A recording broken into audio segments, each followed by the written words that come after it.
Call the Tuesday, September 4th Broken Arrow City Council meeting to order. Invocation, Pastor Busker. Let's pray together.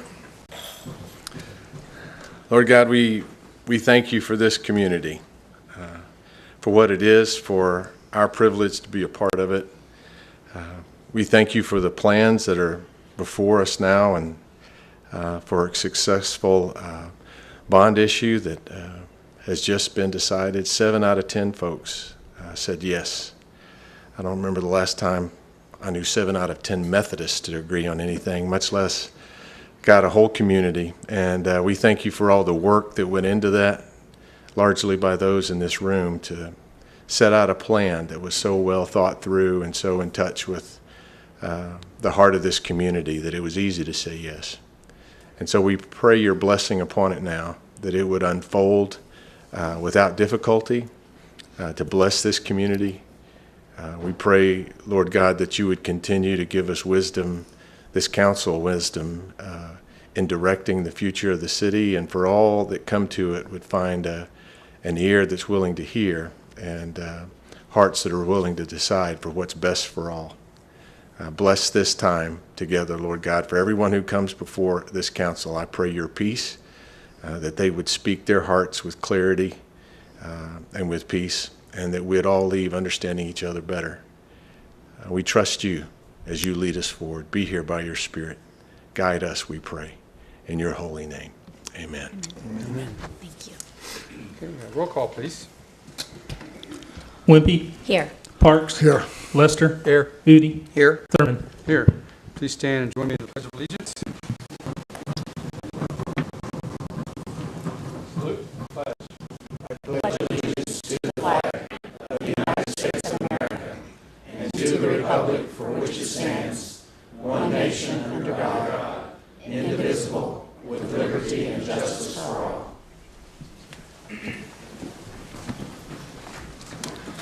Okay, item 5 is consent agenda. Are there any items to be removed? Move for approval of the consent agenda. Second. Motion second. Roll call, please. Wimpy, Yes. Parks, Yes. Lester, Yes. Udi, Yes. Thurman. Yes. Mayor, if I may, I just want to point out on H, that is the authorization to execute an agreement with the Broken Arrow Military History Museum for removal and relocation of the Vietnam Monument. I want to make sure the council knows that now that that's been approved, we will work with the center to make sure that we get the monument moved, and that we work with them for the placement. There's $6,500 has been allocated for that relocation. That's great. I'm looking forward to that. Okay, we'll move on to item 7, public hearings, appeals, presentations, recognitions, and awards. Presentation by City Manager Michael Spurgeon on the results of the 2018 GO bond election, including action plan for implementation of projects. Mr. Spurgeon. Thank you, Mayor, members of council. Good evening. Good evening to everyone that's here this evening. Not really a presentation, just a few remarks to the council members and to the public. Last Tuesday, a week ago today, we had a special election where there were a number of candidates still to be decided for the various parties who will square off this fall. In addition to that, we had 6 propositions on the ballot under a Build Our Future BA general obligation bond package. And as the pastor mentioned, all 6 propositions passed last Tuesday. Just a real quick recap, for propositions 1, 2, and 3, there were over 16,000 voters that cast a vote for those 3 propositions. And then on propositions 4, 5, and 6, it was just over 15,000. So I believe there were some folks that didn't turn their ballot over. Otherwise, I think propositions 4, 5, and 6 would have been another approximately 1,000 votes cast for those propositions. Just a quick recap on the various propositions. Proposition number 1 was a proposition that included our street program, was around $144 million, and it passed 74%. Proposition number 2 was public safety. It passed 71%. Proposition number 3, which was quality of life and parks recreation, passed at 68%. Proposition number 4, which was public facilities and other miscellaneous services, passed at 62%. And then propositions 5 and 6 respectively were for stormwater. Proposition number 5 passed at 74.8, right at 75%. And then proposition number 6 required 60% of the voters to approve that proposition based on the fact that the $5.5 million approximately that was in that proposition means there's going to be stormwater improvement work done that could be a combination of city and public property or on private property as a result of a need for the city to make improvements, and that passed it right at 73%. First off, I'd like to thank all the voters in our community that came out and cast their vote for the proposition. 16,000 and 15,000 respectively, I think is outstanding. I'd also like to thank the council, the staff, and the community, especially our community partners, for their support in helping develop the package and then get out the public education. Was pretty excited last week. Now I kind of feel like the dog that caught the greyhound, in the sense that we have been working for the last few months on a tentative implementation plan. Obviously, because this is a no tax rate change, we're not going to be able to issue $210,500,000 worth of bonds tomorrow, which means we're issuing those bonds over the next 10 years, which means that we're going to have to make some decisions on what projects go first. Council has said streets obviously is a top priority.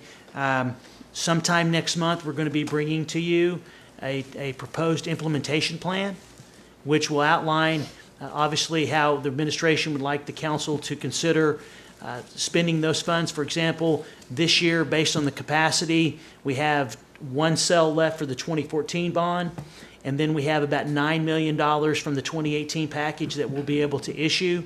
And so we're going to start with this being the first year of a partial implementation. So we're going to bring that to you and show you what the plan is for the next 10 years and get council's support for that. You know, for example, $9 million, right now we're leaning towards trying to complete the engineering design for several of the road widenings that will need to be done. The large issuance is 2 years from now, which is around $32 million, I believe. So we want to make sure that we've got funds for design, right-of-way acquisition, and so forth. So whenever we have those funds in hand, we'd be able to go to work on those projects. But there's basically quite a bit we can get done with $9 million, and then there's an issuance next year as well. And so we want to make sure that the council members weigh in on that, and then once council has looked at it, then what we will do is we will publicize it to the community to let them know, and then we will continue to do that annually. Not only show promises kept, promises made, promises kept, but we will update it every year so they know exactly where we are with those plans. And once again, first year, second year, it's definitely going to lock those in, and then the next 3 to 10 years will be based on there could be some changes in those priorities, and so we'll be looking at them every year as a part of the budget package discussion to make sure you're comfortable with those priorities. So with that, I just once again would like to thank the staff and the council for all the hard work with public education, especially our communications division and led by Krista Flash, all the directors, and most importantly, the voters of Broken Arrow coming out and supporting the package and continuing to provide funds for the reinvestment in our community, which is so important to be able to maintain a quality community that we have here in Broken Arrow. I'll be glad to answer any questions. Questions? Thank you, Michael. Okay. Item 7B, consideration, discussion, and possible approval of displaying the War at Home Memorial at Veterans Park to authorize staff to work with Mission 22 representatives for the development of a site plan, preparation, agreement for acceptance, and display of the memorial. I think the whole council is pretty excited about this. This is a pretty amazing project. So turn it over to Scott Esmond. Thank you, Mayor, council members. Scott Esmond, Parks and Recreation Director.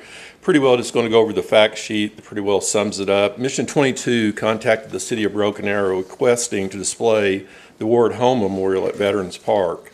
A meeting was held with representatives of Mission 22, General Tom Mancino with the Military History Center, Councilor Wimpy, and some staff members. All were supportive of the initial request and potential opportunity to display it at Veterans Park.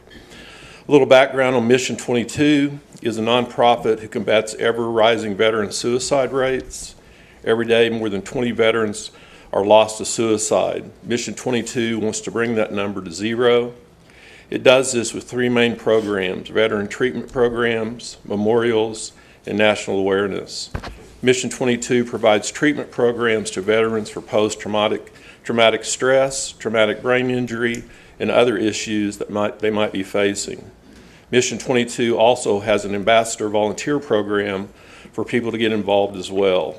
Ambassadors educate the public on veteran issues, help get veterans into the Mission 22 treatment programs, and create resources in their communities. Through these three programs, it enables a push for the betterment of our nation's heroes and stands united in the war against veteran suicide. There is one correction in the next paragraph. The memorial is comprised of 20, not 22, 4x10 steel plates and crafted in the likeness of a real American veteran who lost the battle with post-traumatic stress disorder. Details about their lives and service are described in the inscription located at the base of each plate. It's proposed each 1,000-pound silhouette would be painted black, mounted on concrete base, and there's other things too, lighting and walkways that we've discussed. But right now, to do a short presentation is Teresa Eash, the Mission 22 ambassador, and Mr. Michael Kuhn, the steward of the memorial. They're here to present more information about the memorial and how it would be displayed at Veterans Park.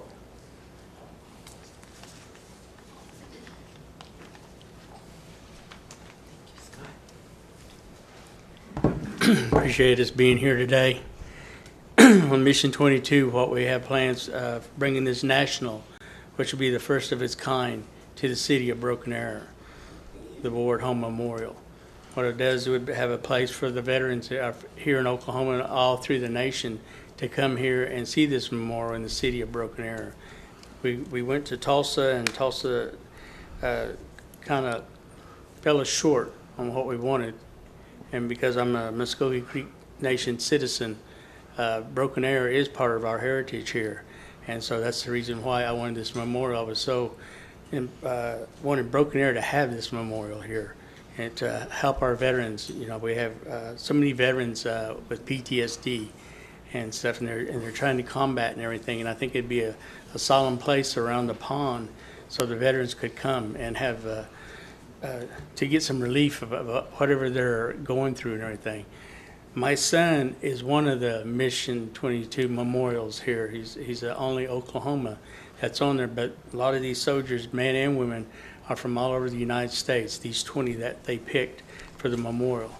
And so it just so happened that when my son became one of the memorials, I stepped up and decided that I need to help other families from going through the same tragic that our family went through, and the other families too that lost their loved ones.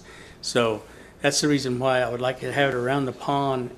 And I have also some people that want to donate metal chairs to go around the memorial where we place it, and that way they'll have a place to sit, and then veterans will be able to come, and hopefully that they can look at the pond and get some relief and stuff, whatever they're feeling and stuff, and have a solemn place that they can go and feel the comfort of their fellow fallen soldiers and everything.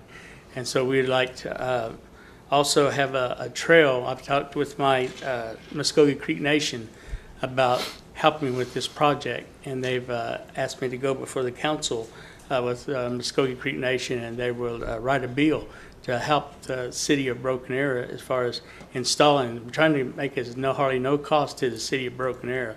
The only thing they ask is, and also I have some other outside vendors, as soon as the site is approved, that they will be willing, like the Williams Company, to come in and keep up the upkeep of the memorial here every year. Make sure if anything gets broken or torn, but the steel that we have, we don't see that problem happen. But you know, there's sometimes some kids will try to deface a memorial, but we don't foresee that.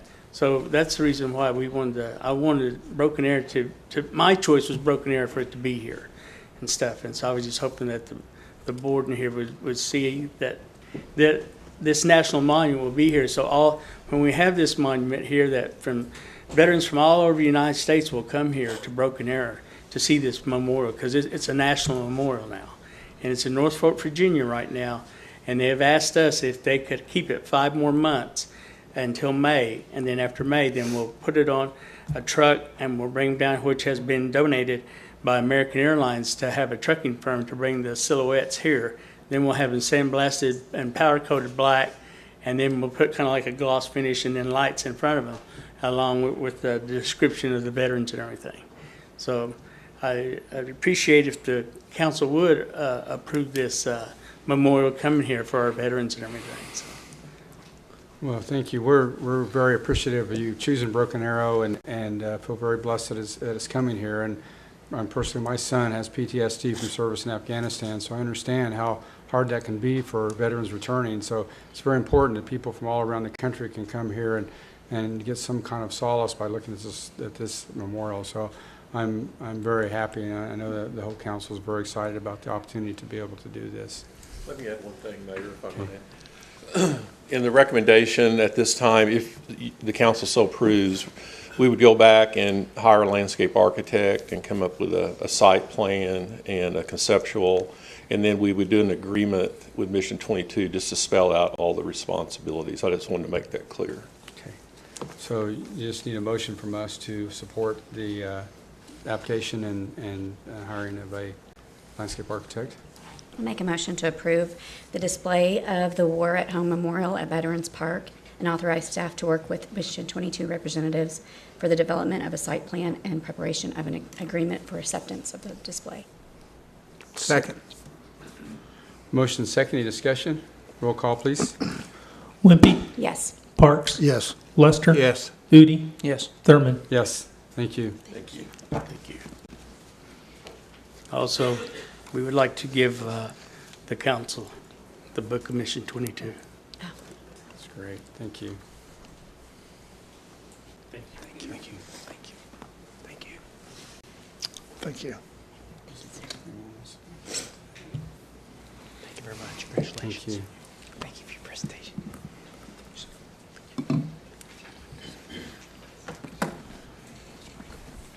Okay, we'll move on to item 7C, a public hearing regarding a police department application for the Edward Byrne Memorial Justice Assistant Grant, JAG Grant, authorization to submit grant application and conduct a public hearing. Brandon Berry Hill. Council, City Manager. The Police Department is eligible to apply for an Edward Byrne Memorial Justice Assistance Formula Grant in the amount of $13,479. This will be used for conference training, equipment, and overtime. The proposed conference training funds will be used for officer training, equipment funds needed for target upgrades for the Police Department's mobile data systems, and overtime for targeted patrol. As part of the application process, the application must be made public, and the public must have the opportunity to comment on the proposal. Staff recommends the City Council conduct the public hearing and authorize submission for the grant application. Willing to answer any questions if there are any at this time. Trevor, do we need to call this 3 times, this hearing? I'm sorry? We need to call a public hearing 3 times? Yes, sir. Okay. Okay, well, any questions of Chief? Okay, I've called the hearing once. Anyone else in this room would like to speak at this hearing? Is there anyone else that would like to speak at this hearing? Okay, I will close the public hearing. Is there a motion? I'd make a motion to conduct the public hearing and authorize submission of the grant application. Second. Motion second. Any discussion? Roll call, please. Wimpy, Yes. Parks, Yes. Lester, Yes. Udi, Yes. Thurman. Yes. Thank you, Chief. Item 8, citizens' opportunity to address the council. No one has signed up. Item 9, general council business. We have 9A, and I'm going to turn this one over to the Vice Mayor because I worked on this project previously. I'm not working now, but I think I have a conflict. Item 9A, consideration, discussion, and possible approval of PUD 280 and BAZ 2010, the villages at Seven Oaks South. And Mr. Curtis. Vice Mayor, Council, Larry Curtis, Plan Development Manager for the City of Broken Arrow. Plan Unit Development PUD 280 and BAZ 2010 involve an 11.38 acre undeveloped tract located 1/4 mile east of 9th Street, south of New Orleans Street. Applicant is requesting that the zoning on the unplatted property be changed from A1 to from A1 RS3 to RS4 PUD 280.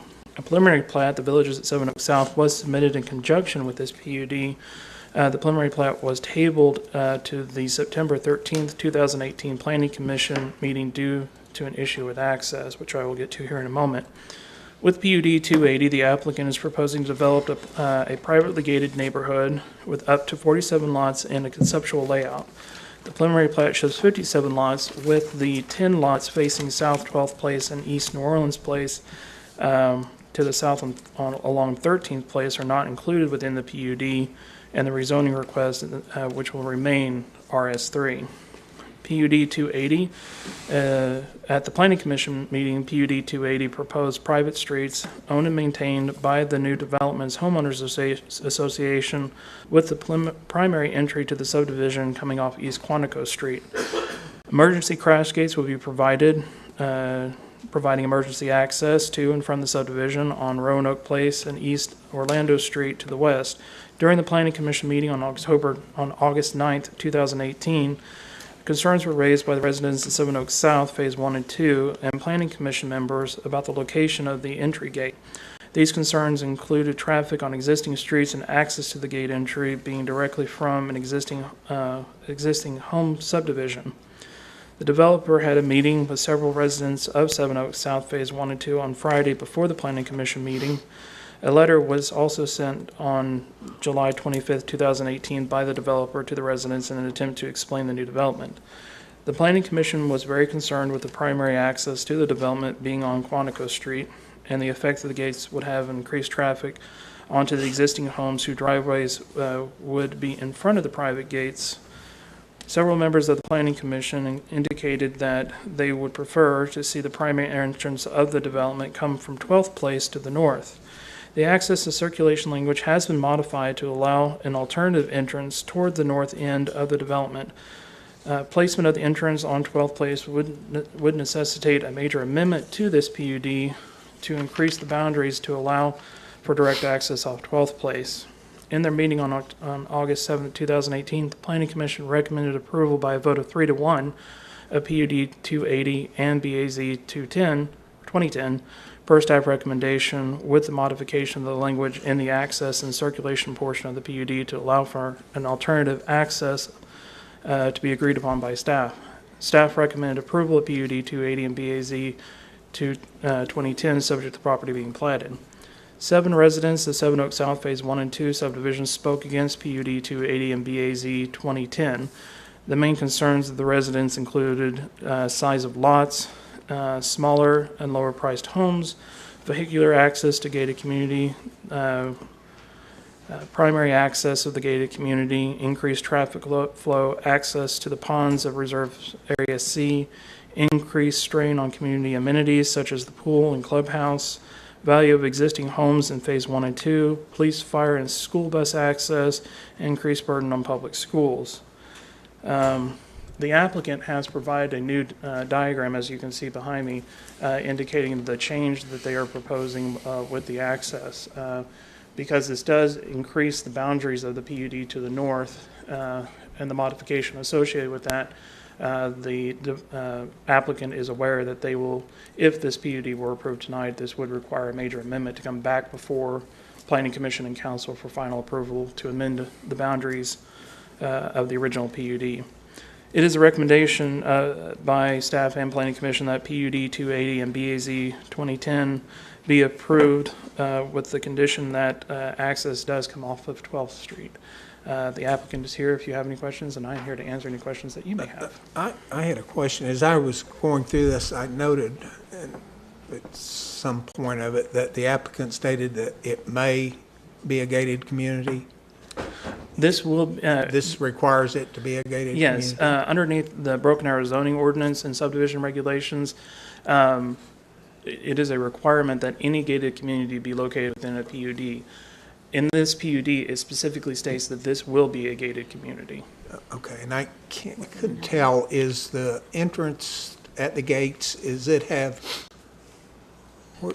tell me. So, so does it have sufficient turnaround if somebody comes in and so they're not backing back out on the street? Excellent question. And the This is a rough drawing. The applicant got this to us Thursday of last week, and so they had indicated this is not, of course, their final design. And with their major amendment, they will have rectified those concerns with ensuring that they don't have stack up outside of the gated area. The subdivision regulations are very clear that stack up, turnarounds, the gates, and the keys.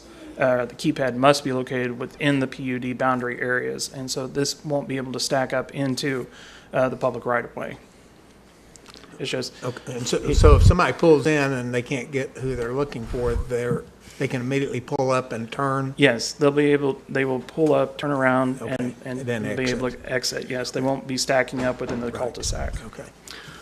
Well, the streets, the two streets, one to the east, one to the west there, will those have a crash gate on them or points of ingress and egress? Zooming back out on that.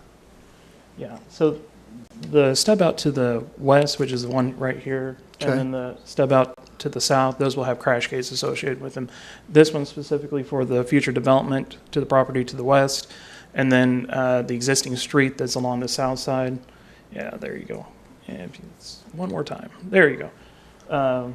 Right there, that's an existing public street there that will have a crash gate there associated with that.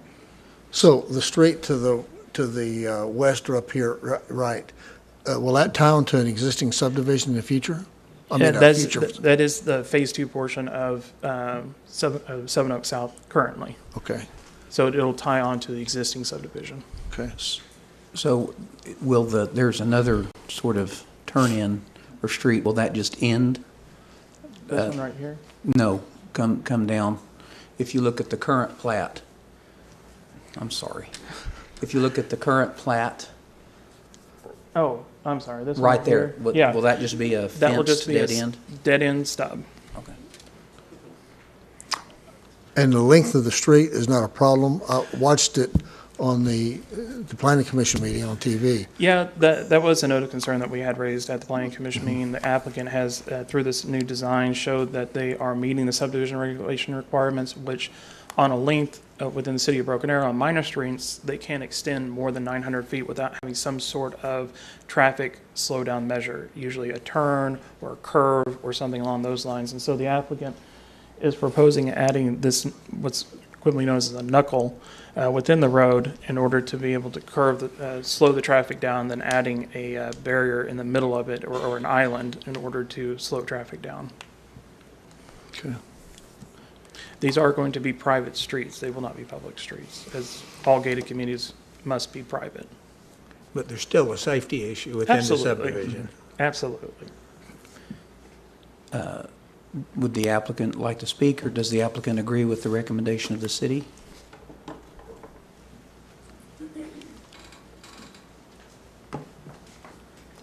My name's Alan Betchen. I'm with AAB Engineering. We're the engineer and surveyor for the project. We are in agreement with staff recommendation. Part of the reason why we had proposed the access off of Quantico initially in the center was to prevent that long run of a single straight. So you derived a single point of access and they had to turn right or left on entering, so you never traveled more than 900 feet. After hearing the feedback from the neighborhood and the concerns of the Planning Commission, we came back and looked at alternative access points and different ways that we could meet some of those traffic concerns, because that was the primary concern that we had heard from the neighborhood. And this is what we came up with. As presented right now, we are talking about if we went with the original conceptual layout that was presented and we used the 60-foot lots allowed by right today, we'd have 50 lots that were proposed in this same area. We're proposing 58, which goes to the gated, which is essentially an offset to go to the gated product. Well, what the developers have found is there's a demand for a smaller lot, not a smaller house, less maintenance, but a higher amenity level associated with the house that isn't really being met in most of them. So you're seeing those come online. Battle Creek has that kind of gated small community. Some of the other outlying communities have this coming online. So this is an effort to meet that market need for that smaller gated village private community look. So, and we think that we've really made an attempt to try to address the concerns of the neighborhood and still deal with the traffic safety of that long run along the eastern edge. What's the price point on the houses? The houses will be in the 1,800 to 2,200 square foot, and they'll be 130 and up in the price per square foot. So it's comparable to what's in the neighborhood today. By right in the neighborhood, I think the existing covenants allow a 1,500 square foot house within. Now that's not been what's largely developed, and the intent is not to devalue or build a lesser product.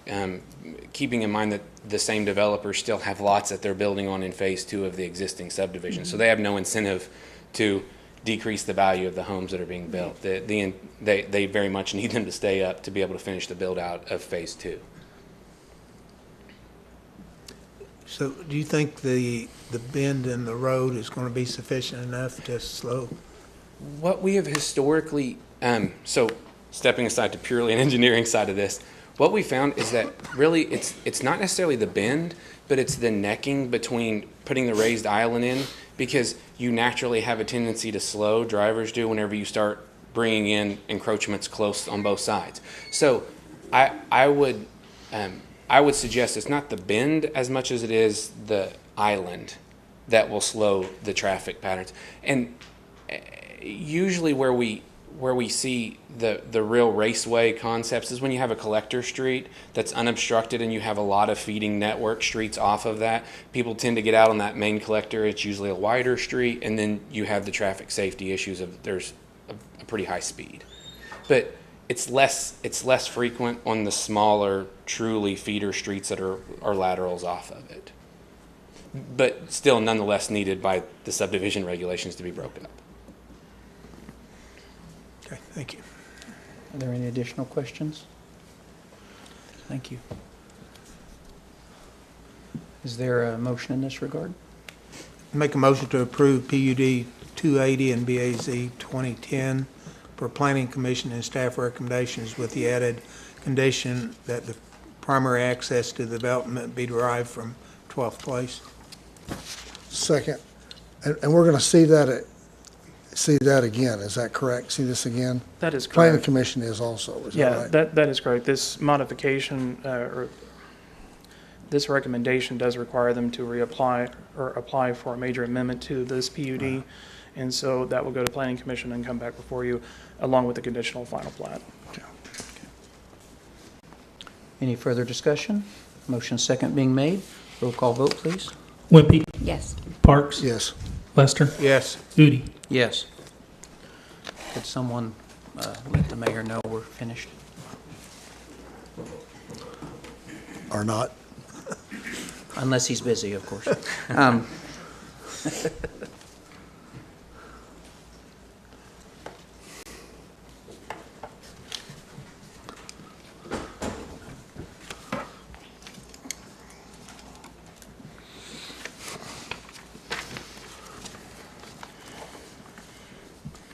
Okay, we're on 9B. Consideration, discussion, and possible approval of PUD 281, milestone development, 2.07 acres. Larry.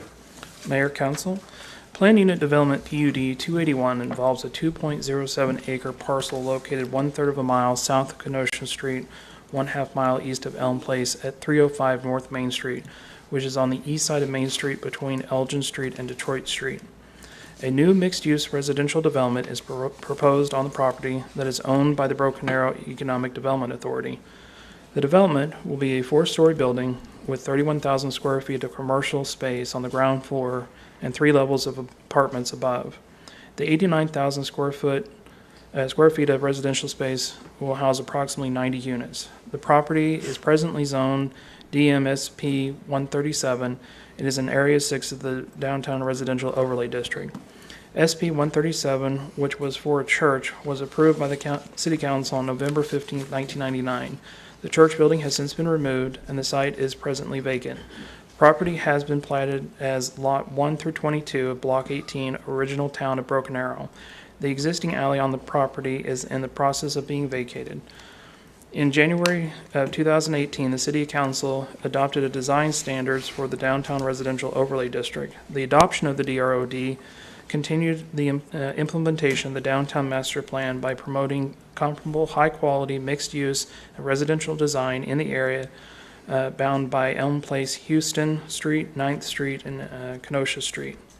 The proposed Milestone project is located in Area 6 of the Downtown Residential Overlay District.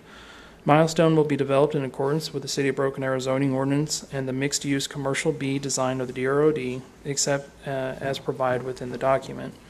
It is important to note that the proposed changes are only for the building design and the proposed use is already permitted. The Planning Commission, in their meeting on August 9th, 2018, concurred with staff and recommended approval by a vote of 5-0 of PUD 281. It is staff's recommendation to have the PUD approved, subject to Planning Commission and staff recommendation. I'm here to answer any questions that you may have. So Larry, the uses are already approved, so what is the PUD changing? What are they modifying? They're essentially modifying some of the exterior requirements of the DROD. There are distances between windows that are required. It's usually about 8 feet, and this is being extended to, I believe, 10 feet associated with that. Some of the material on the exterior of the building is also being slightly modified for metal use. In addition, parking on the site, there is a setback of 30 feet from right-of-way, and they're changing that to allow for more parking on the site, and they're requesting to change that from 30 feet to 3 feet. So those are the bulk of the changing, but it's just exterior changes to the building, none of the uses associated with it. Okay. So has the exterior building material been designated? I know the bottom part's brick. What's the? It'll be architectural metal Okay. along the top. Okay. And the parking, is that, I'm having a real issue with parking. Not a problem. I'd be happy to talk about that. So in the Planning Commission meeting, there were approximately 25 people who expressed concerns in the item. Five people spoke expressing concerns about not having enough parking on site. During the Planning Commission, there was a lot of discussion of this, and staff has researched the zoning ordinance that is currently in place. The overlay district does not regulate parking requirements. The underlying zoning district does, in this case, DM, downtown mixed use. So when the ordinance was adopted back in 1960, it was originally known as C1, which was Central Commercial District.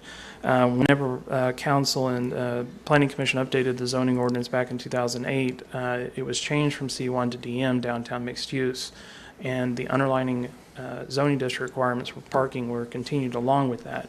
As with most communities like ours and surrounding in our downtown core area, development is not, properties that are located in the DM districts are not required to have on-site parking. It is to encourage high density development and growth associated with that.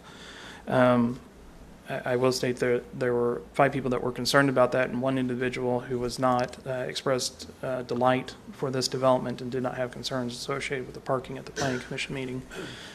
Since that time, we have been in communication associated with that project. They're proposing to have approximately, let's see, I've got it right here, about 147 parking spaces associated with that on-site and on-street parking as well.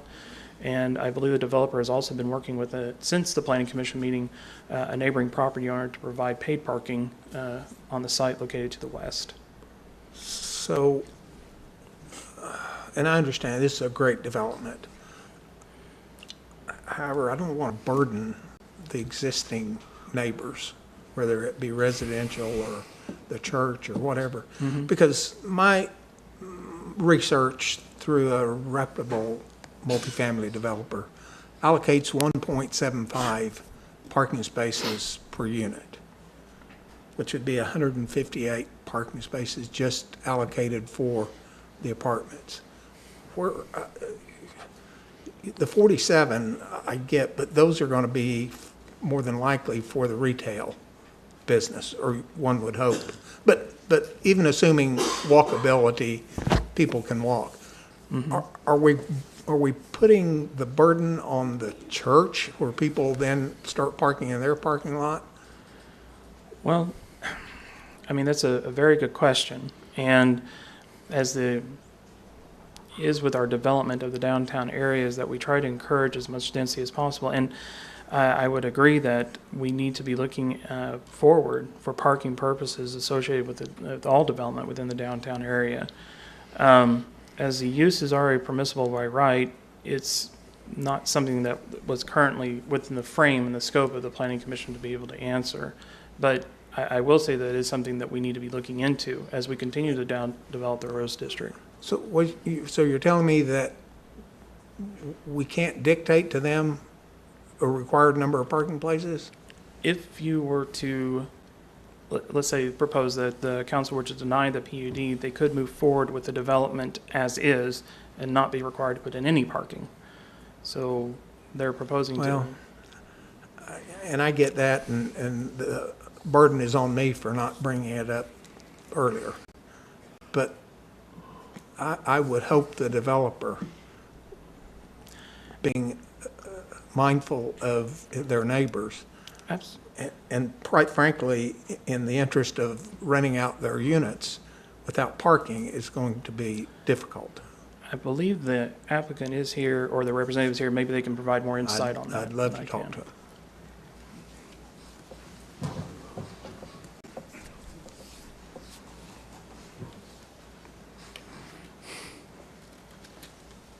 Hello. I'm Steve Easley. I'm a partner in Milestone. I'm also Director of Development with Cowan Construction, who'll be building the building. Right. So, he mentioned a little bit that we were in talks about some other parking, which is actually east of the development. Right. Cody Calloway reached out to us after the last meeting that was held here and said he would love to turn his lots into parking lots. So we're talking to him very actively. We've got to deal with vacating the alley and a rezoning. So we're working on some design right now. But that will add almost 158 parking places. Of that, what we're really thinking right now is we'll allow probably 75 of those to be contract parking for the tenants if they choose to pay for it. And the rest will be public access parking, which will be on a fee basis. So that would give us over 300 parking spaces. So you've got 90 allocated for the site, is that right? There are roughly 91 on the site, 47 surrounding it, and then along adjacent to Cody's side of the street, there's an additional 19, so there's actually 156. So my question is your 90 strictly for the No. residential? No. So it's open parking? It's open parking, and that's what we intend at this point. We're still in the early phases of figuring out who is going to actually occupy the commercial space. We have been very fortunate. We've had a tremendous amount of demand from almost every restaurant in downtown Tulsa. We've had demand from restaurants out of Norman. Some of the newest concepts that are coming to town are wanting to be on this property. So we are just kind of entering into that. We've secured $22 million worth of financing, and we've pretty much got the design ready to break ground, actual moving dirt. So the process is well down the road. And a big part of what we're looking at here is to give us access to increased parking. So even around the existing, to allow pull-in parking versus parallel on some places. It's a great project. I just don't want you to be a victim of your own success. Well, and I feel like we've been a good neighbor. Pastor Varvel and I started talking in March of 2017 before we even brought it before the council. And we have spoken on 4 or 5 occasions, and we spoke tonight regarding the project. And, you know, we're not in disagreement. We'd love the city to go build a giant parking garage next to our building. We will. Of course you would. We would love that. So we get the issue, but at the same time, this is an urban development. And as much as our tenants would love to have secure covered parking right up against the building, they might also like swimming pools, but we don't have room for that either. You know, we're building an urban project based around the success that you guys have built in the Rose District. And so we look forward to it, we're excited about it, and we've worked really hard to get it done. No, I agree. Again, my only concern is I don't want people not to come to it because they can't find a place to park. Right, I agree. Well, and I agree with probably 80% of what Mike says, which is pretty good for Mike. But I do want, I think this really pointed out a problem that we might have and we need to look at. I believe staff has already agreed to look at it. I'm already trying to push for additional parking because we're behind on parking downtown, but I don't think it's right for us to come up and spend several $1 million for a few hundred parking places and then apartment complex built next door to it, and they don't have to provide any parking, because that parking that I want provided are for people, it's a point of destination, and we don't have train service to here, so most people are going to be driving to here, so they need a place to park, and if they have trouble finding a place to park in the future, then they possibly won't come. So it did pose a problem. I really think the church, I think they can protect their own property, their own parking. I mean, I just don't see that would being a problem. There, no parking there, they can have them towed or whatever, so they can protect their parking. The problem is that you don't have enough parking. I don't think, at least for the people renting that property, and it's going to push a lot of people that might want to go to the northern part of the Rose District away because they don't have the parking capability there. So I really think staff needs to look at that. If we go in and we buy a couple of blocks and build a parking space for the Rose District, you just can't have the parking for a private entity that's going to need a lot of parking next door to it. Now, if it's somebody that's commercial property, it's going to be coming and going, I could understand. But if it's people that's going to come in and park for the weekend, apartments, we can't do it. So I was kind of caught off guard, not realizing they didn't have to provide that 1.7 or 2, I thought it was 2 parking spaces per apartment. But I think it can affect your the ability of you to be able to rent your apartments. And we for sure, we can't get the city involved, but if there's anything we can do to help the church to make sure they maintain their property lot, probably shouldn't say this, but their lot is just probably just barely big enough for them. If they would move to the outside, if build a church like that outside of the downtown, how many parking spaces would a church have to have? Can you answer that? I mean, similar size, Yes. roughly about, 250 spaces. Okay, associated with that. so, if they'd move out, then they'd have to build that many spaces. So whatever we do, we've got to maintain the integrity of that parking space for the church. If they expand, I know they got property to the, back to the east. If they want to build additional parking space there, then that needs to be protected for them. It's not part of the downtown parking space. Right. And I've assured Pastor Varvel, and we've talked on many occasions, that, to me, fences and communication make good neighbors. So if we can't communicate, then they can build a fence. But I think that we're in the process of communicating well together and working together, and I think we're going to find a good outcome. And we realize we have a parking problem. That's why we're working to the east right now. We're going to continue to look for more parking. We're going to continue to talk to Pastor Varvel and his committees and try to find the best solution to maximize the parking, because what we're bringing into town, I think, is going to draw a crowd. So, Is there any thought, presuming, and I know there's a lot of ifs, so, I love hypotheticals, but presuming that you're able to work out coordinate with the owner to the east, is there any thought in making it obligatory for the renters to, is incorporated into the rental fee, that they would park there as opposed to taking up spots that might be better used for the retail and then, but A, they would have guaranteed parking, and B, that would free up the areas around to provide, is there Right. any thought to that? yeah, I mean, a lot of that is going to be once we get As it it in and develops. see, and as it develops. If the demand is there, I think if we have the issue that everyone thinks we may have, then the unit holders will want reserved parking. And we will gate that off and make it to where only they have access to it. So the more demand that we build, the more demand will be on them to expand it, and we may eventually just make it part of the rental rate. Thank you. We have two people signed up to speak. Have Rachel Sikorsky. Rachel?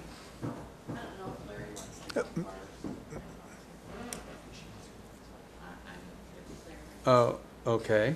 Larry? I think it might be better if I kind of was thinking so too. We had that discussion. Okay. Larry Varvel?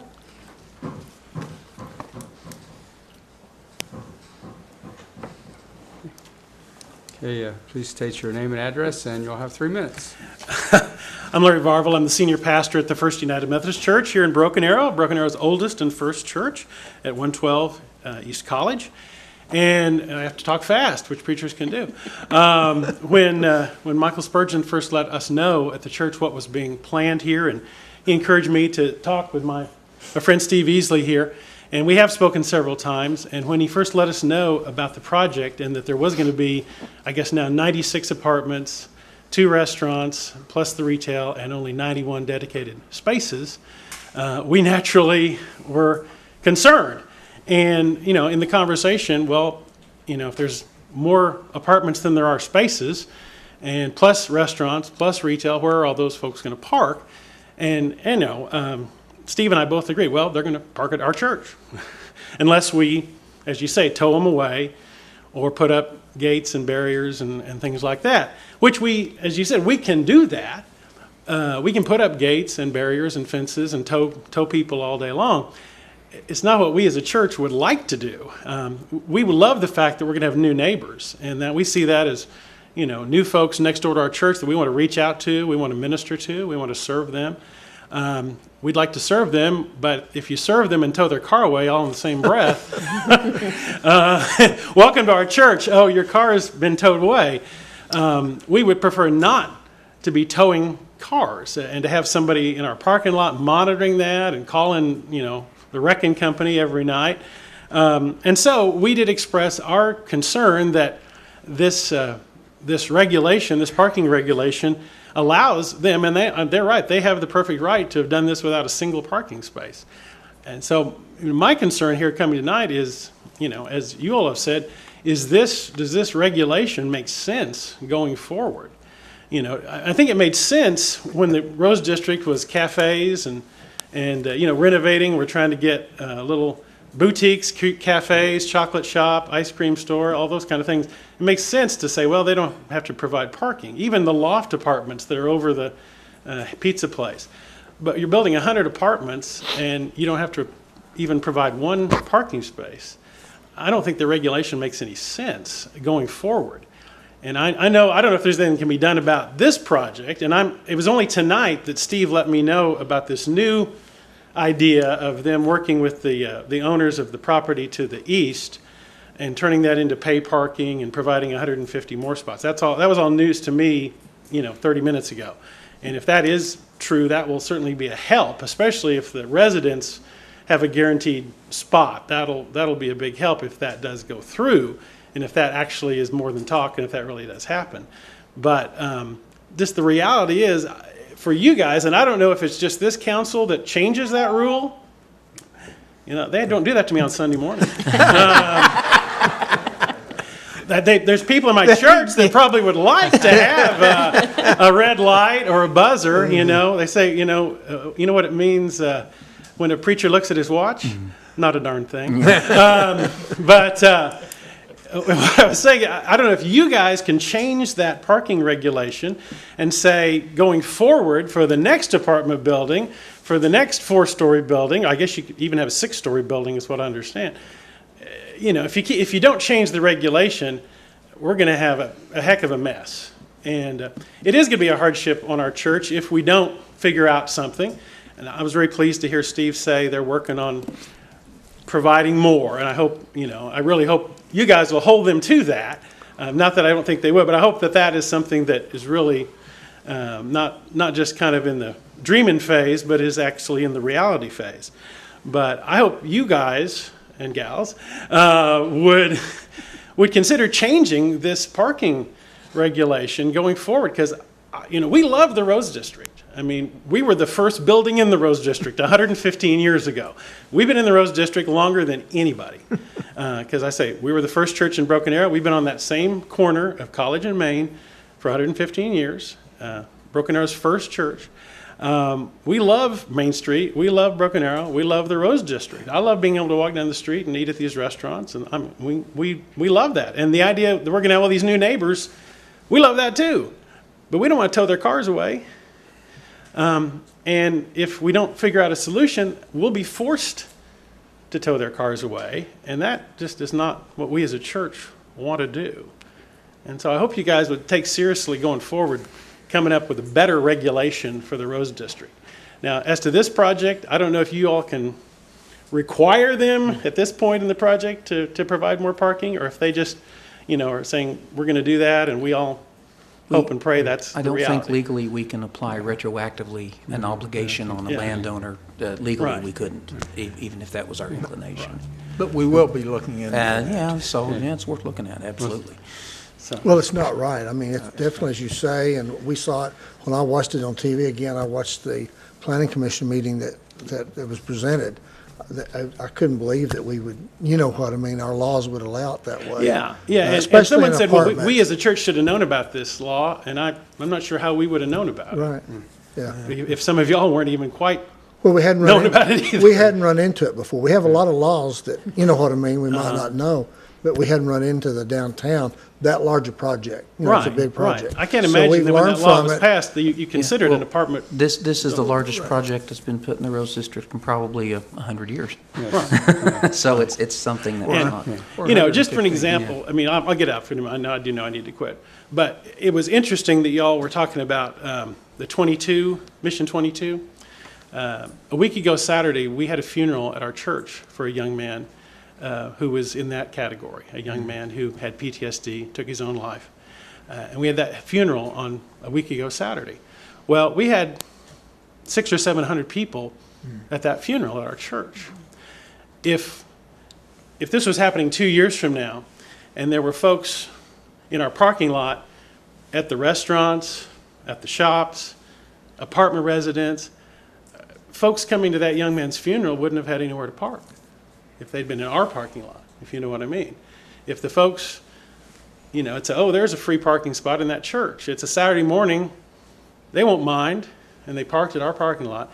Then 2 hours later, when we had the funeral for this young man, folks coming to mourn him would have had a hard time. They'd have parked, 5 blocks away.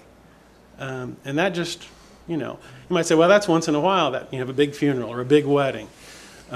Or a Sunday morning, Easter Sunday, or Christmas Eve, or on and on and on. But we want to be good neighbors, and Steve and I have definitely been on friendly terms and had conversations about this. But it doesn't make a lot of sense to have a rule like this. It really doesn't. Thank you. Thanks, guys. Rachel?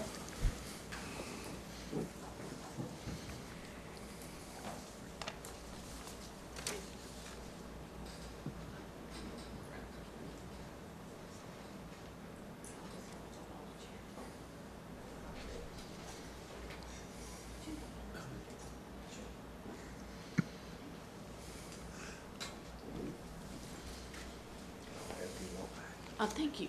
Thank you very much. Hi, I'm Rachel Swakowski. I live at 501 South 27th Street, Broken Arrow, Oklahoma.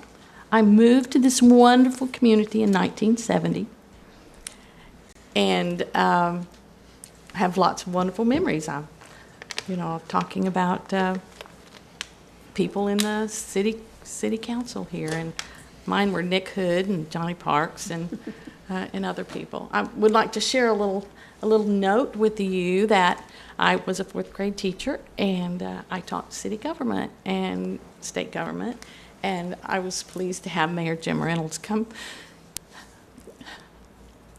to my classroom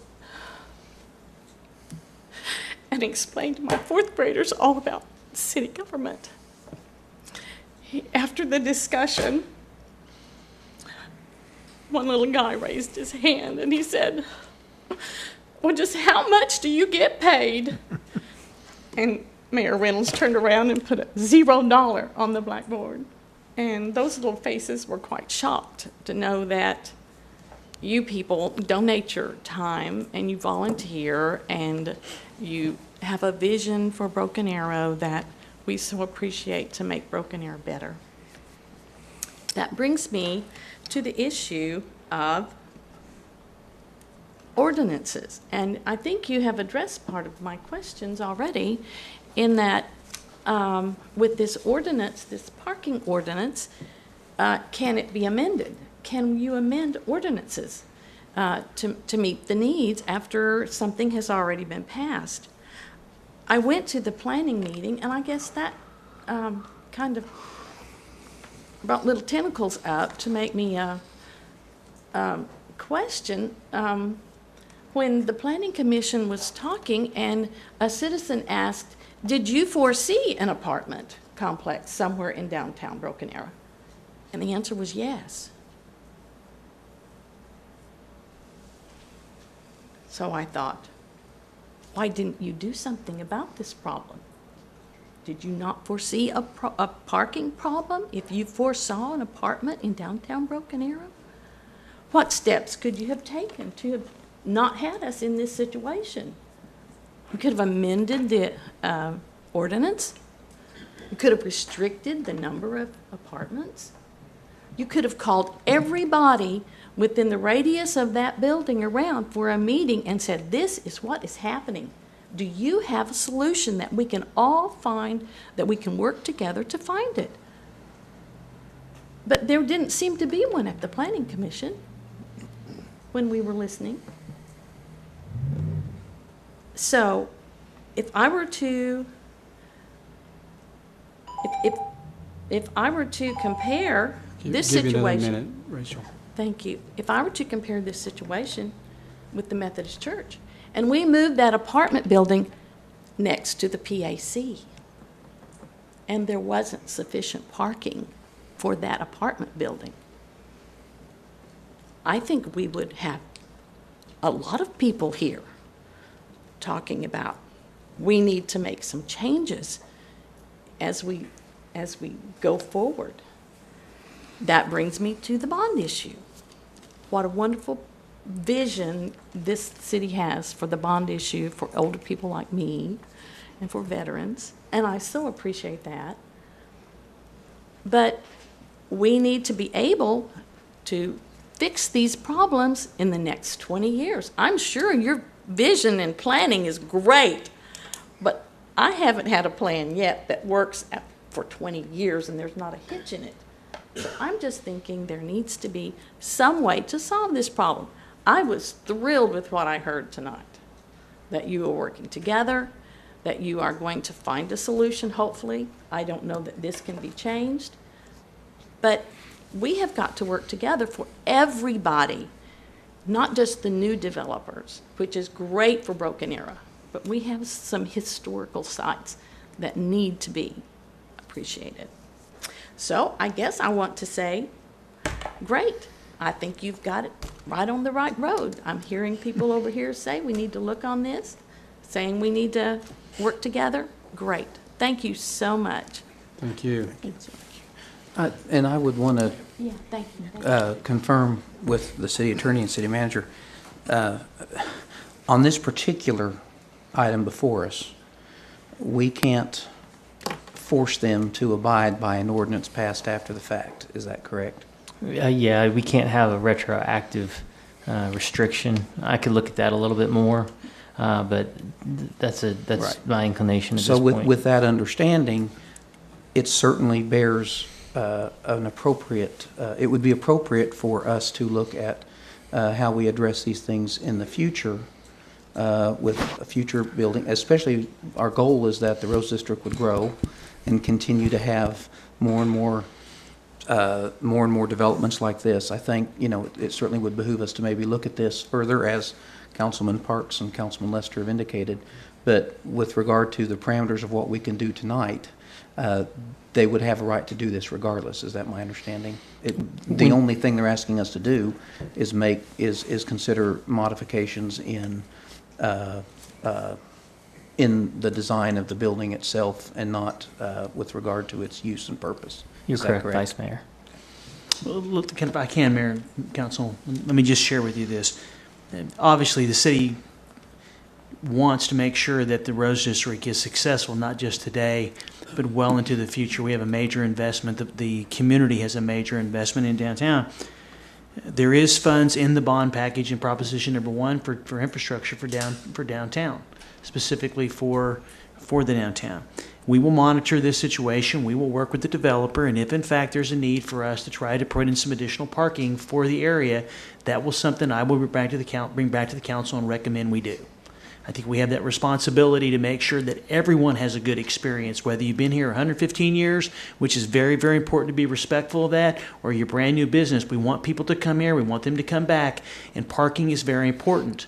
Now, we know that we can't put parking in front of every door of every business, and it's just the downtowns are not made that way. But I do think that as this is constructed, if there's a need for additional parking, I will be back here the first one and saying I think we need to make some accommodations, look at acquiring some properties, possibly using some of that infrastructure money for some additional parking.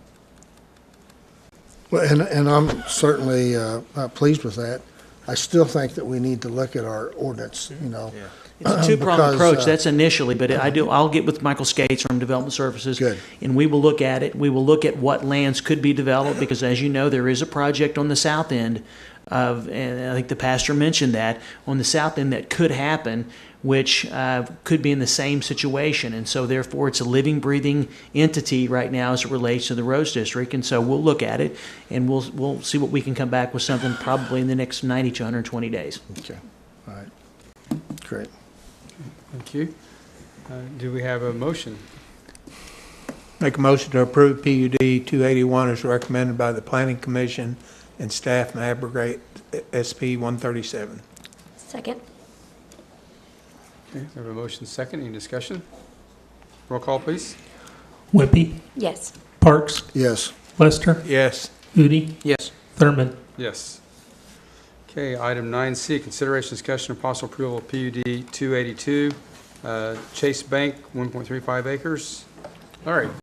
Mayor, Council, Plan Unit Development PUD 282 involves a 1.35 acre parcel located 1/4 mile south of Albany Street, East 9th Street.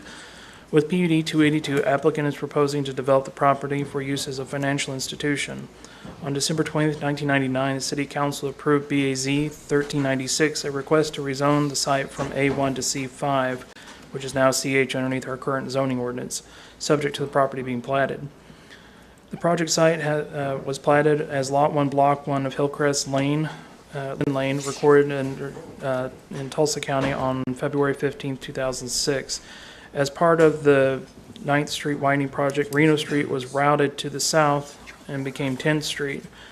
The pavement of Reno Street was removed from the 10th Street, but the right-of-way remained. On August 9th, 2008, the Planning Commission approved a request for a change of access to allow access from the north property boundary across the Reno Street right-of-way to 9th Street. The second driveway is proposed along the east side of the 10th Street. The zoning ordinance requires a screen fence when non-residential use and abut residential use. Through the PUD, the applicant requests a waiver of the screening requirement as the Reno Street right-of-way provides a buffer between the project site and the residential neighborhood to the north, and there is an existing masonry wall along the perimeter of the residence.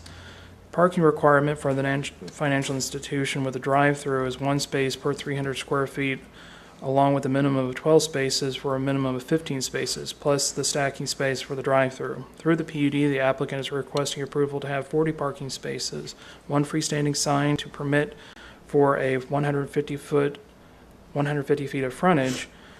For lots with multiple street frontages, the street frontages is not cumulative. Sign height is limited to 20 feet. The applicant is requesting approval to have the 2 20-foot high pylon signs with 75 square feet of sign area each. In their meeting on August 9th, 2018, the Planning Commission recommended approval by a vote of 5-0 PUD 282 per staff recommendation. The Planning Commission further recommended that the right in and out turning movements be constricted for the driveways proposed to use Reno Street and 9th Street. The city has included funding for the improvements of the intersection in the general obligation bond. With the funding being approved, engineering will be studying the prospect of opening Reno Street with the improvements and will have improved traffic flow to the area. Staff recommends that PUD 282 be approved subject to limits of no access along the north boundary line to allow for driveway access through Reno Street right-of-way. I'm here to answer any questions that you may have, and so is the applicant. Yeah. So Reno Street, which is that grassed area on the north side. Correct. So I actually looked at this lot a couple of years ago for a client. So it will be open from the south end or the east side all the way to 9th Street, is that correct? Under this proposal? Yes. No, it'll only be From Reno or from this access. 10th Street? So this is Lynn Lane here. I can't see your marker. Okay. You want me to approach you and show? Yeah. So it's this area.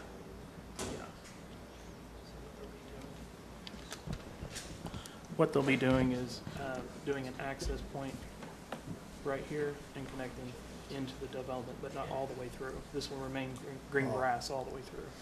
So they're just doing a hook right Just here. off of 9th Street into Correct. the property. Correct, just into the property. And so it's an interest only, not an exit. Correct, it'll be right in, right out, correct. Well, it'll be entrance in off of 9th Street coming in, and then exit out onto 9th Street heading north. They won't be Okay, able to, they will not be have able to turn north. Correct. Okay, that was my concern. Well, and maybe you've explained this, I'm sorry. I've received several letters about this particular area.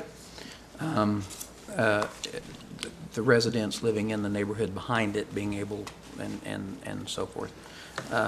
Will this add to, or, are we looking at ways to diminish the challenge they already have incorporating this here? Does that make sense? Through the GO bond that was approved by the citizens, engineering will be looking at trying to reopen Reno Street. And so if that is the case, then that will help alleviate the concerns that those citizens have in being able to connect in and out. Through this project alone, it doesn't resolve a lot of the issues, but it does resolve a few of the issues by providing an additional access point onto Lynn Lane versus its only access point potentially being onto 10th Street. It would appear to me if it wasn't open all the way to the east, it would diminish the likelihood of extra traffic going up into the neighborhood. Correct. Well, but the neighborhood's complaining that they're having a hard time getting in and out. Well, but if you don't have the new entrance, point of ingress and egress, everyone's going to start coming in off Right. of that Yeah. that south side, so it's going to cause a bottleneck there too. Yeah, originally the applicant was proposing to connect directly onto Hillside Drive, but the problem is that if they were trying to stack up right at the light, it would create even more of a traffic issue. Right. Underneath the existing plat, they have the ability to connect there onto 10th Street, but the applicant is trying to provide additional relief by connecting there onto 9th Street, or Lynn Lane. So there are other entrances be on the east side of the property? Correct, onto 10th. And do we typically allow for 2 pylon signs? Typically not, no. Okay, so why are we doing it here? The sign itself is small, I mean, it's 75 square feet, and I think, is there an example that should have a,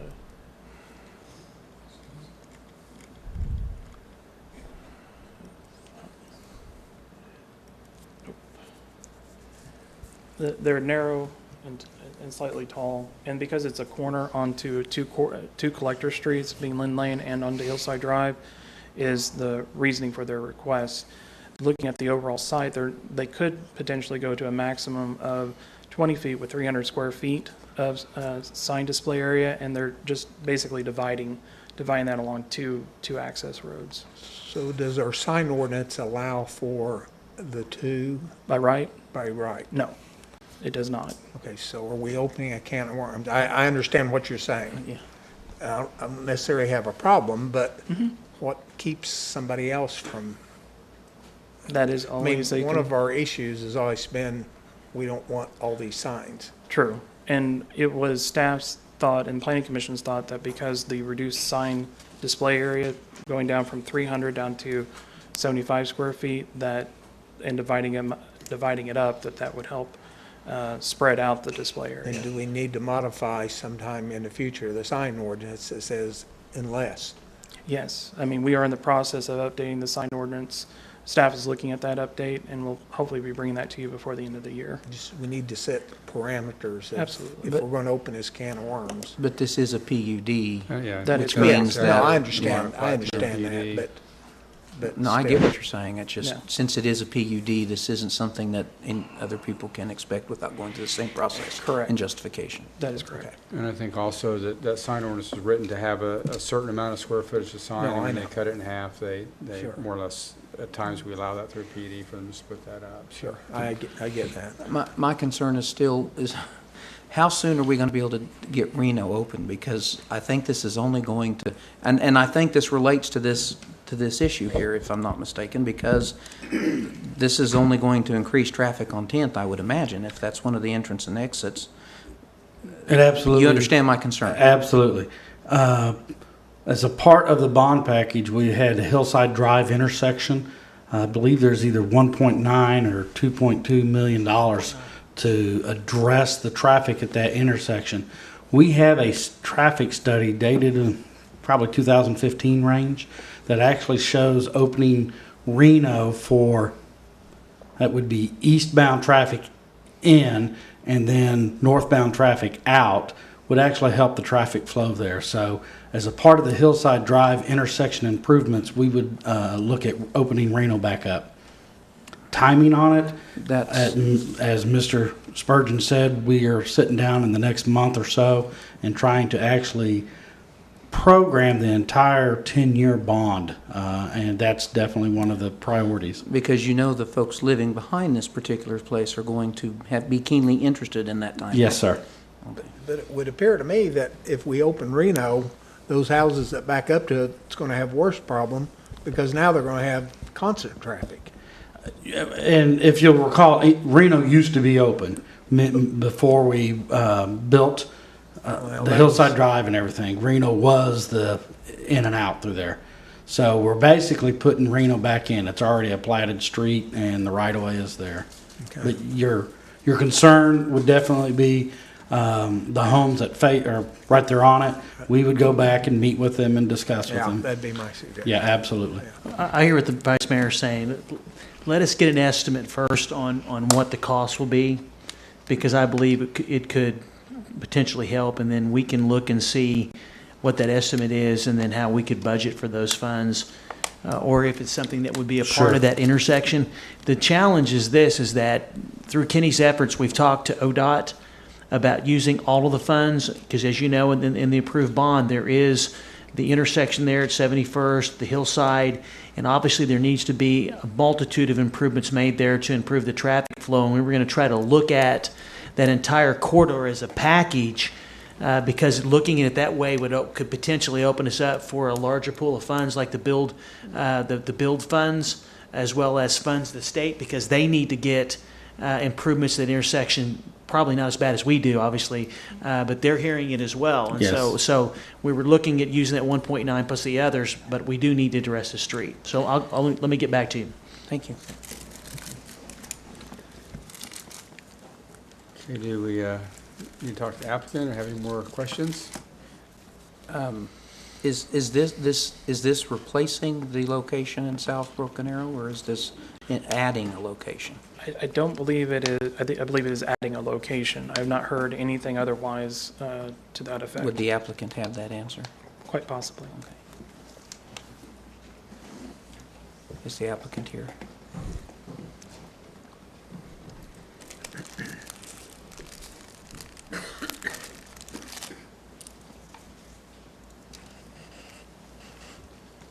Good evening. My name is Matthew Craig, and I'm with Cumulus Design. My address is 2080 North Highway 360 in Grand Prairie, Texas. To answer your question, no, currently this is a new location. Okay. And as far as the other things that have been discussed, we're very interested in working with city staff on the access issues and stuff that have been raised. we've looked at what we could do to help with that situation. And I'm here to answer any questions that you may have. Have any questions? You've answered my question, thank you. Thank you. Help in a financial way of, That's out of my skill.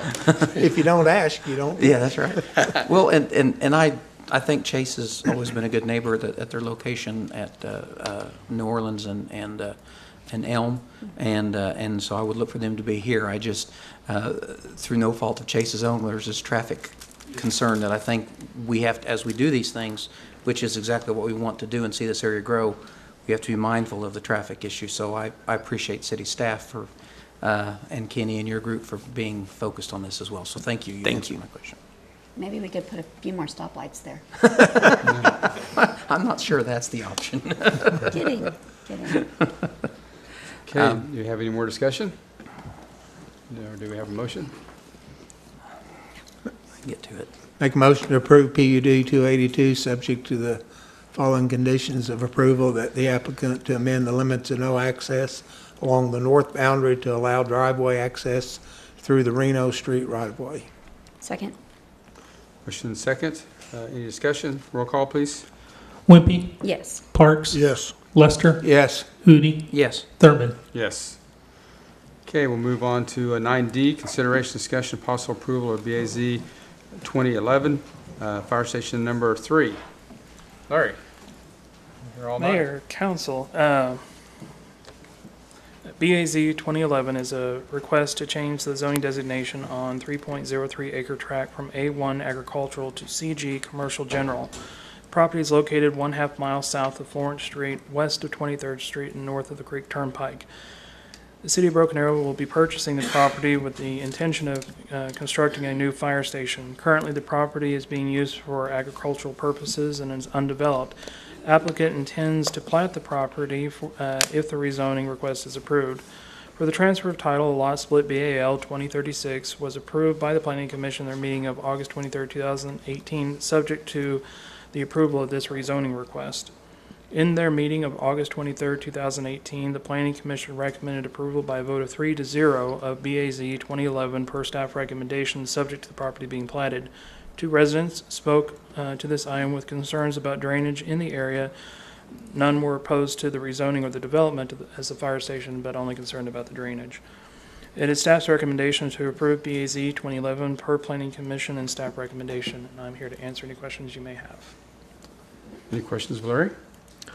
I make a motion we approve BAZ 2011 per Planning Commission and staff's recommendation. Second. Motion second, any discussion? Roll call, please. Wimpy, Yes. Parks, Yes. Lester, Yes. Hootie, Thurman. Yes. And next is item 9E, and I've got a conflict with that one, so it's not like Well. trade places.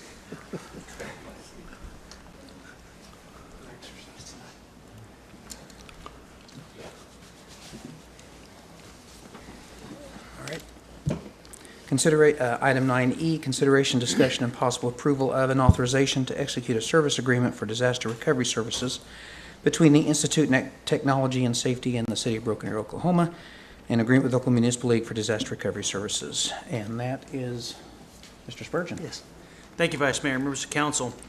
You know, when you think about public safety services, it really consists of 3 main areas. The first one everyone always thinks of is police. Second is fire, or vice versa. There actually is a third aspect of public safety which we as the organization think about on a regular basis, and that is emergency services. And this is making sure within reason that we have plans in place and we are prepared for man-made or natural disasters. We hope that it never happens. However, we know Oklahoma weather. We also know that we have folks that do things that are illegal, and that sometimes there are utilities that go awry that creates those situations that require the city to respond. A couple of years ago, the council approved the request from my office to add the position of Emergency Management Coordinator, Jamie Ott, and we got one of the most well-qualified individuals in the country to serve as our Emergency Management Coordinator. Jamie is amazing what he does and has access to a lot of services and resources should we have to utilize that, if that situation should arise, I should say. What's before you tonight is an agreement that was worked out through the Oklahoma Municipal League, through their corporation called the Oklahoma Municipal Services Corporation, to allow Oklahoma cities the ability to enter into agreement with IBTS, which we've entered into in agreements before, for inspection services, to provide us with various types of planning and preparation services to help us be better prepared for emergency services. The good thing about this agreement is there's no cost to the city if we don't use it. If in fact there is a need, and I'm going to rely upon Mr. Ott as well as Chief Berryhill and Chiefs Moore, that if there's a need for any preparation or any assistance during the disaster, because there's different phases. Obviously there is the search phase and then there's a recovery phase. There's a lot that goes into that. And believe me, depending on what could happen, we will need all hands on deck. And having the ability to call upon this organization that has that level of expertise, I think would be a benefit to our community. Now, some of the services, many cases, as I said, Jamie can get either through the state or the federal government. However, I think that with IBTS's qualifications, they could be beneficial to us in an event there is a need for planning or an actual event. So what I'm asking for you is to authorize this agreement, once again, with no cost to the city unless there are services, and then there's a fees which are outlined associated with that. And we would be the first community in Oklahoma that would enter into this agreement, and actually one of the first in the nation to interview with IBTS to provide those services. So do they come in and does anybody do an evaluation of what we have right now to see, I mean, if we don't know what we have, how do we know what we need?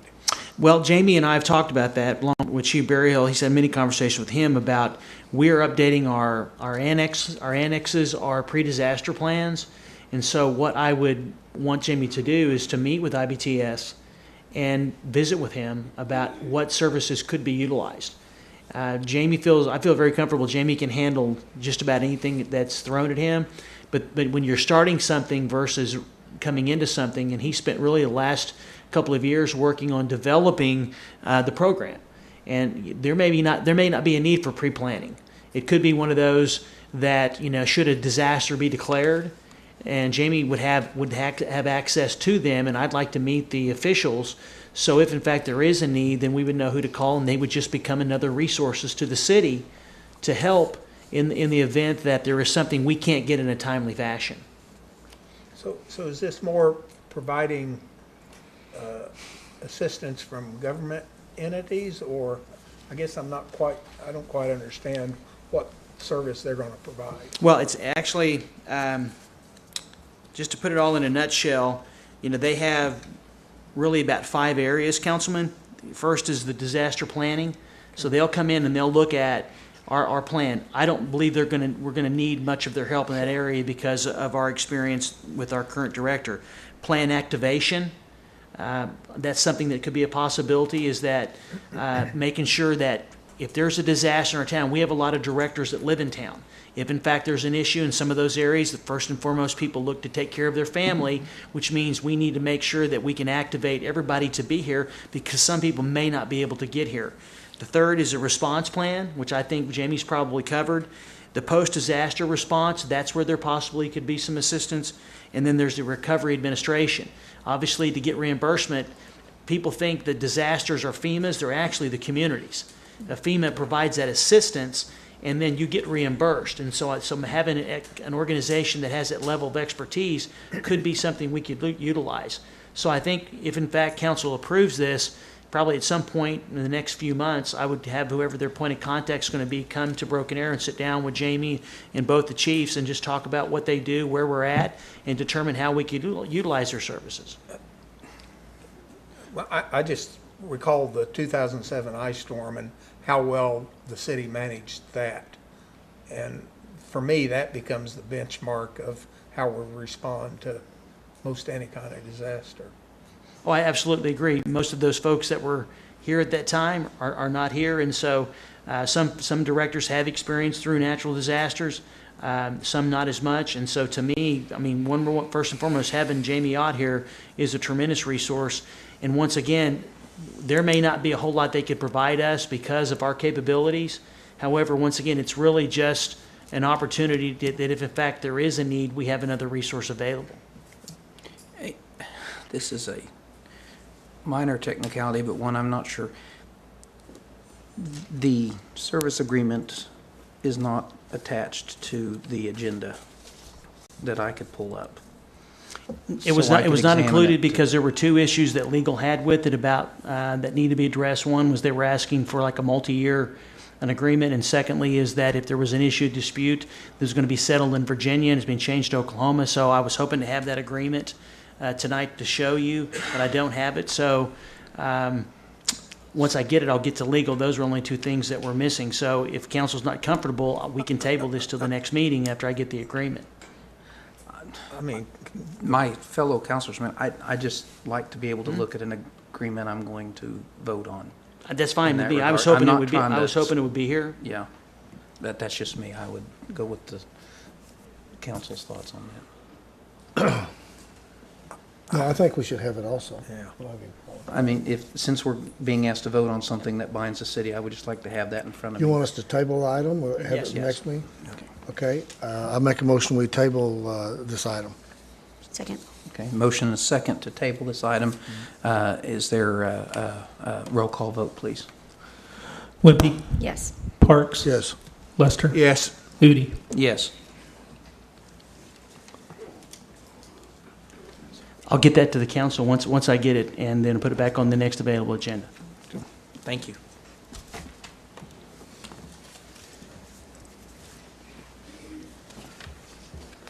Okay, we're on 9F. Consideration, discussion, and possible approval of an authorization to purchase two Pierce aerial fire apparatus from Conrad Fire Equipment. Jeremy? Yes, sir. Mayor, thank you. Council, Mr. Spurgeon, thank you for this opportunity to discuss this. This has kind of been a long time coming. But first, I'd like to say thanks to Mr. Spurgeon's office for the support to try to do something new, as well as the legal department and finance, and especially my assistant chief steward, who has managed to bring this to fruition. Trying to purchase products and save the city money at the same time, we think we've found that. And so this is going to save the city a lot of money by utilizing a couple new purchasing methods tonight.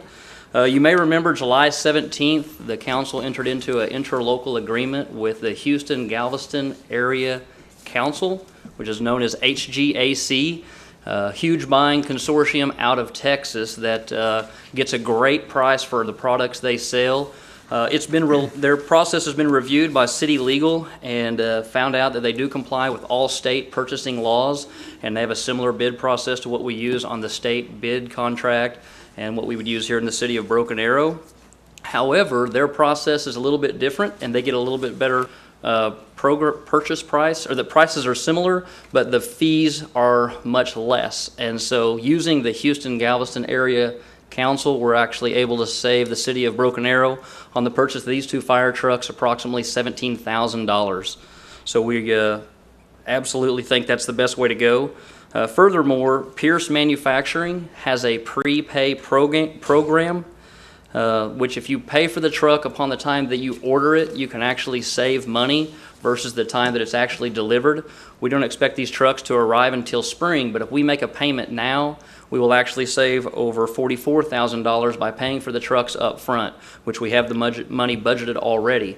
To protect the city's liability in that, we have HGAC requires a 100% performance bond, which basically means we'll lay the money out front, but there will be a bond put in place that if the trucks don't meet our expectations, or if the Pierce Manufacturing were to go out of business, we would receive all of our money back. So legal has also reviewed the bond program, or the 100% performance bond, and feel very confident that the city is protected even if we pay up front. So between using HGAC and prepaying for the two fire trucks, the city will save over $61,000. Naturally, we felt like the best use of that money was to buy more truck. So we were able to actually, for the first time in the city of Broken Arrow, roll that money into purchasing an aerial platform, which allows firefighters to have, the other picture, which allows firefighters to actually work at the end of the ladder device or at the end of the aerial. So instead of just having one firefighter at the end of a ladder, we'll actually be able to have a couple firefighters in the bucket where they're able to get to citizens at a high elevation, and multiple firefighters can work jointly in the platform. So one of the trucks would be a ladder truck, as you see in the other picture, which would just have the traditional ladder. And then one would be a 107-foot ladder, as you see there, and the other would be a 110-foot platform. Both trucks are built on the same chassis. So we wanted to find a truck that met the needs here in the city of Broken Arrow. It's a single rear axle versus a twin rear axle, which will help us navigate through tight areas in town, get in and out of apartment complexes quickly, get in those tight areas of town, because we really know that 80% of the time we leave the fire station, we're performing medical emergencies like car wrecks and cardiac arrests and low blood sugar and those types of things. So these will be utilized in everyday functions, but we also needed the aerial devices for our ISO ratings, which helps keep our homeowner insurance low. So we still maintain an ISO rating of 2. And that's very important to us. And with the taller structures that we have, these trucks will accommodate our growing need. All of the trucks have capabilities to fight any standard fire that we would find. They all have pumps. They have greater length, so that our current trucks are 75 feet. These are all over 100.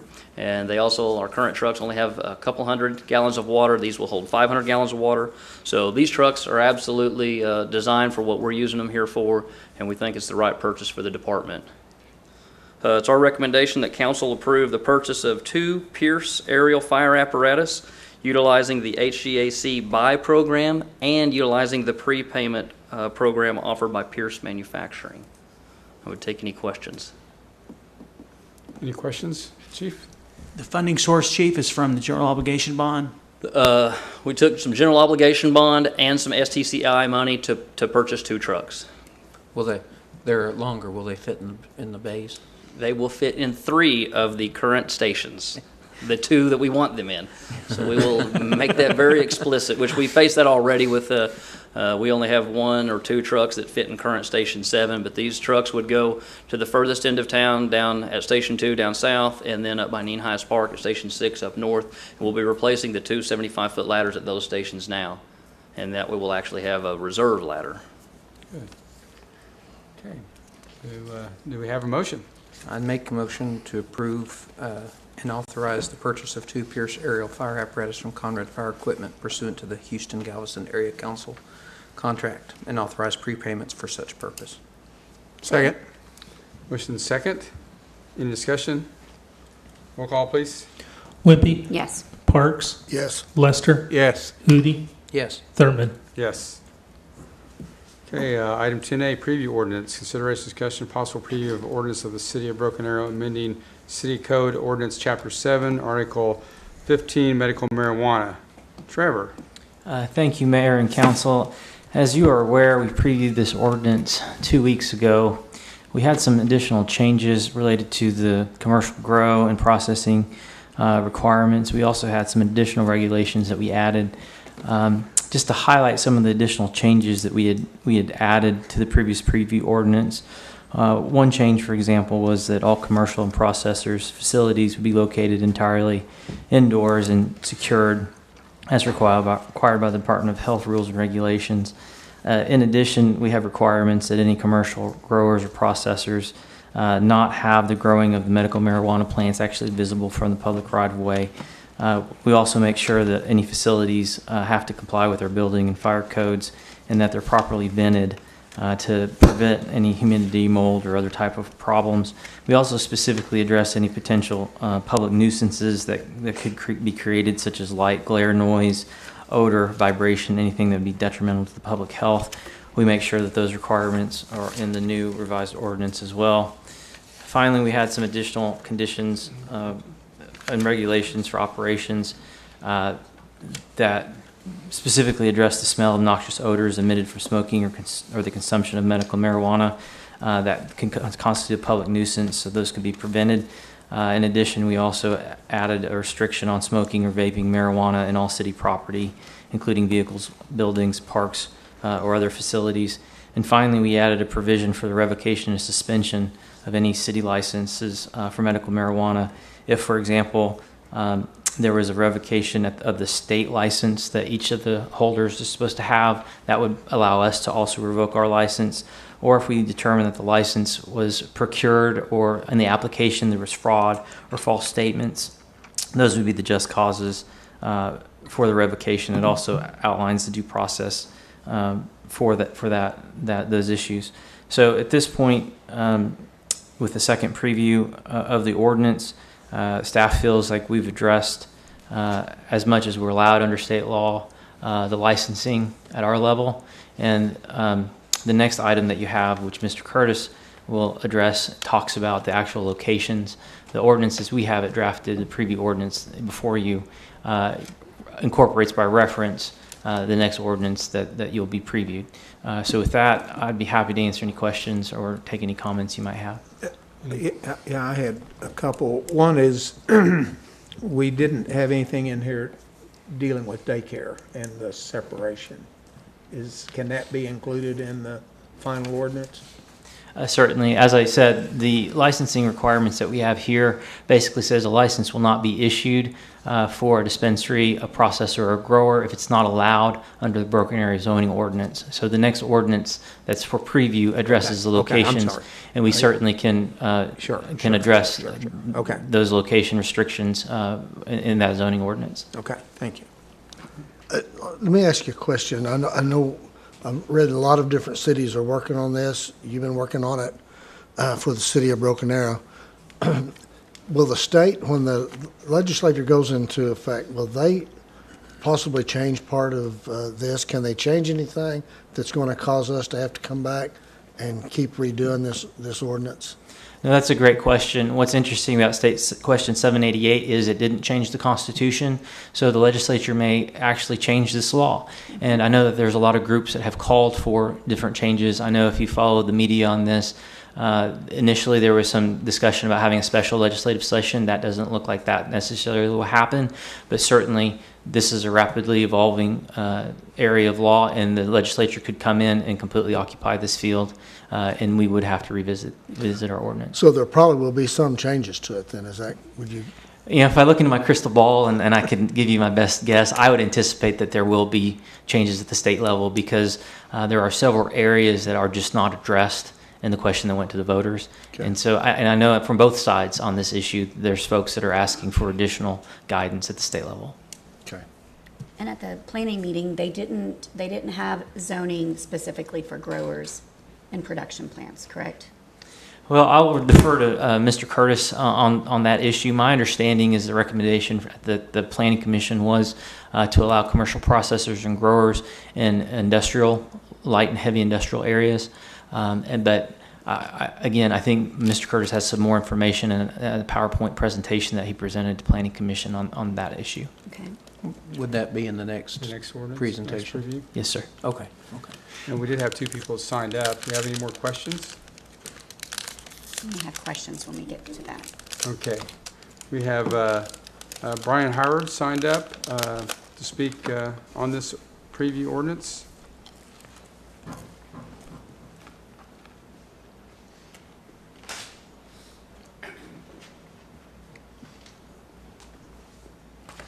Hello, my name is Brian Howard. I live at 512 West Detroit here in Broken Arrow. I have a few different questions in regards to the 788 in referral to the manual of fees meeting that I attended earlier before this one. It was stated that there was going to be a $2,500 fee towards Broken Arrow for your license. Is that applying towards your growing, your dispensing, and your processing? Each one of those a $2,500 fee? Is that part of this ordinance, or? This ordinance incorporates the manual of fees. So by reference, the fees will be set by the manual fees, and the ordinance would adopt whatever is put into the manual fees. So yeah. From how I understand, each one applying the $2,500. $2,500 each, yes. Okay. So if licensed by the state, what qualifications is the city of Broken Arrow implying on people seeking those applications that are different than what the state approves already. If the state is already approving you and you get a license, and based on what I heard in the meeting, it was the same regulations that the state was already approving you for. It was stated in there that checking the distances between the schools, background checks, those are already things that the state is approving you for. Why should people be paying extra to the city to approve the same things? I can certainly address that. Obviously, the state interest in regulating the licenses is different from what the city's interest is. One of the things that we make sure that we do is that we inspect the building with the applicant. We have one of our inspectors there to make sure that they're meeting all of our local building, fire, state codes as it relates to the operation. In addition, we need to make sure that we've confirmed the identity, the address, the phone numbers, hours of operation. So we do have specific requirements that we have to look at in processing the applications, and we're entitled to collect a fee to provide that service. Right, and expressed explicitly in that meeting was that the stated fees would need to be warranted and reflect actual costs. It didn't seem like there was any kind of breakdown on why that $2,500 fee was going to be the way it is. So I had questions about that, but I notice my time is getting short, but I also wanted to address, mentioned in the meeting that the marijuana is going to be considered as a liquor store and charged appropriate fees based on that, but the state passed it as a medical facility, not a recreational. So would it not be more based off of a pharmacy setting opposed to a liquor store setting? And then I also, based on what we were just talking about, what qualifies as indoors? Is that inside a brick and mortar structure, or is that inside of a greenhouse structure? I have questions about that. So, Can I ask you a question? yes. Indoor what? As far as growing. So we I'm can sorry. answer your question, which one are you I'm referring sorry, to? as far as growing, as Okay. far as doing any kind of processing or anything like that, mostly growing. I think it just had to be behind an opaque wall where people couldn't see what was taking place. Is that correct? Well, there's different requirements depending on what the nature of the growing is. The state question allows for growth by a medical marijuana license holder. We have specific requirements that if they do grow, that if it's outside, that it be behind a 6-foot locked opaque fence that's not visible from a public right-of-way. If it's a commercial grower, my understanding is the recommendations from the Development Services is that it would be restricted to industrial, heavy or light, and that it not also the growing and the processing not be visible from a public right-of-way. So it just depends on what the nature of the growing operation is. Okay, thank you. Thank you. And then we have Brooklyn Clopton. Hi. I grew up in Broken Arrow and have property in Broken Arrow now. I'm a small business owner as well as an activist on many levels. I'm on boards of charities and work in the community constantly. Can you state your name and address, please? Yes, I'm Brooklyn Green Clopton, and I'm at 4200 South Aspen in Broken Arrow, 74011. I have a couple other properties, but I'll just use that address. So I am here just to give you guys a little bit of information about the cannabis industry. I've been preparing for it in Oklahoma now for a few years. I just realized that it was coming this way. And as a small business owner, but also as an activist, I am passionate about helping people to get their medicine. I do believe that the dispensaries were approved as a medical cannabis, and I definitely, as this gentleman back here, agreed that they should be treated as pharmacies. Along those lines, I think that it's important that we discuss the adoption rate of what we expect our residents of Broken Arrow, or really the whole state, will be consuming at in the first year. Arizona has a medical marijuana program that started in 2012. In the first year of that program, 0.5% of their population adopted medical cannabis as a medication, registered as patients. So as 0.5% of that population, it's grown over the past 6 years to be at about 1.9% of the population. So looking in Broken Arrow with 1 million roughly residents, then, we're anticipating that, 100,000, I'm thinking of the Tulsa Metro, 100,000 residents. We're anticipating that maybe 1,000 total residents, maybe 2,000, but let's just say 1,000 in the first year because people need to get access to doctors, will be consuming the medication and registering. An average patient in the nation will consume less than an ounce a month. So we're talking Broken Arrow really just needs access to about 1,000 ounces a month. You can do that from 1 or 2 dispensaries pretty easily. So I do think that it's important that we have the dispensary space to where people can have access to their medication, because it is important for patients to not have to drive all the way across town to get access. But it's also just important to make sure that we really monitor the program and do treat it as a pharmacy and not necessarily as a liquor store. We do have a doctor on our board with our dispensary. We do have a location that we're planning on putting in Broken Arrow. If you just wrap up. Yes, so, and we have a pharmacist as an advisor on our board. So we do believe in the medical benefits of cannabis. We're thankful that you guys are reviewing all of these ordinances, and thankful to hear that you're making it easy for patients also to have homegrown operations for anybody that cannot make it to a dispensary. Thank you. Yes, thank you. Okay, that's all we had signed up to speak. Any more discussion on this preview?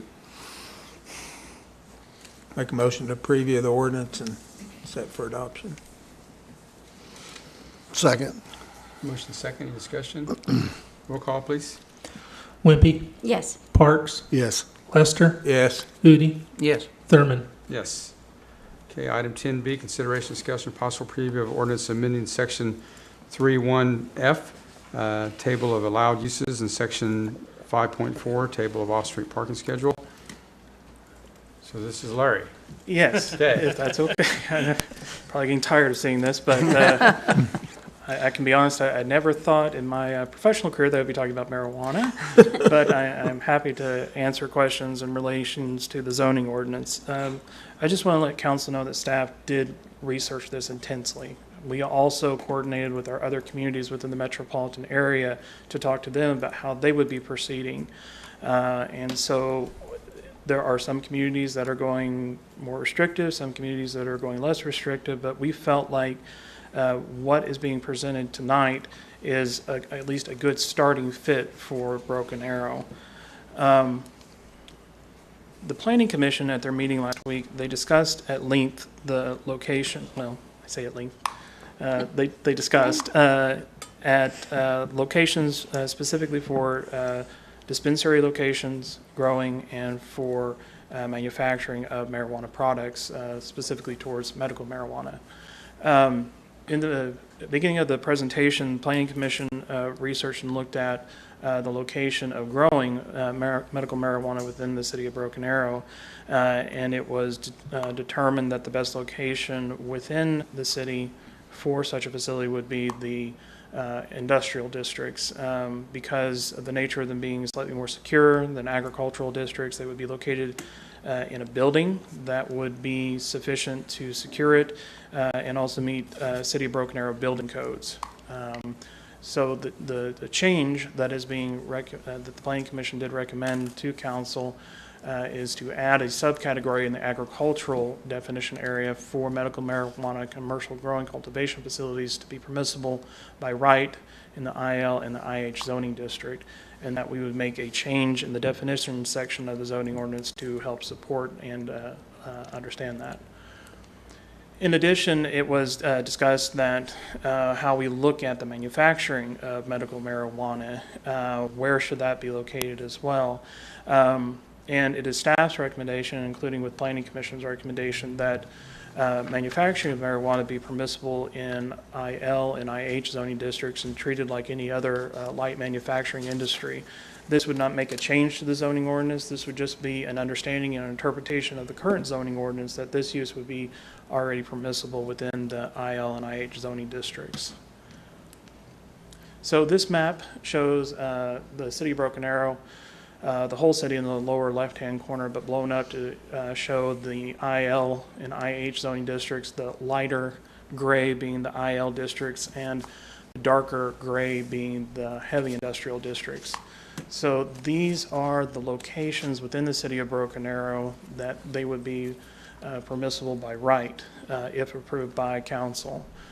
These would be the only locations within the city that they could be developed and grown and manufactured in. The next thing that Planning Commission looked at was the actual marijuana retail and sales.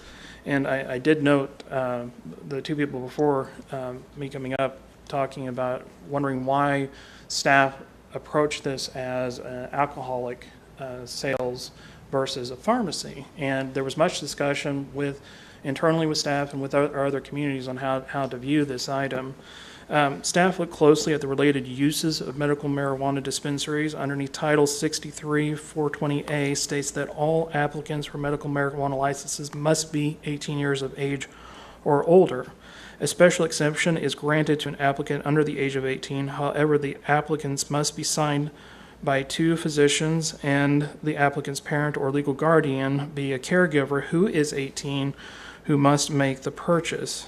In any public or private, in addition, there is a requirement that medical marijuana dispensaries be 1,000 feet from any public or private entrance of a school. The zoning code defines schools as public or private facilities for colleges, universities, elementary, middle school, and high school, and trade schools.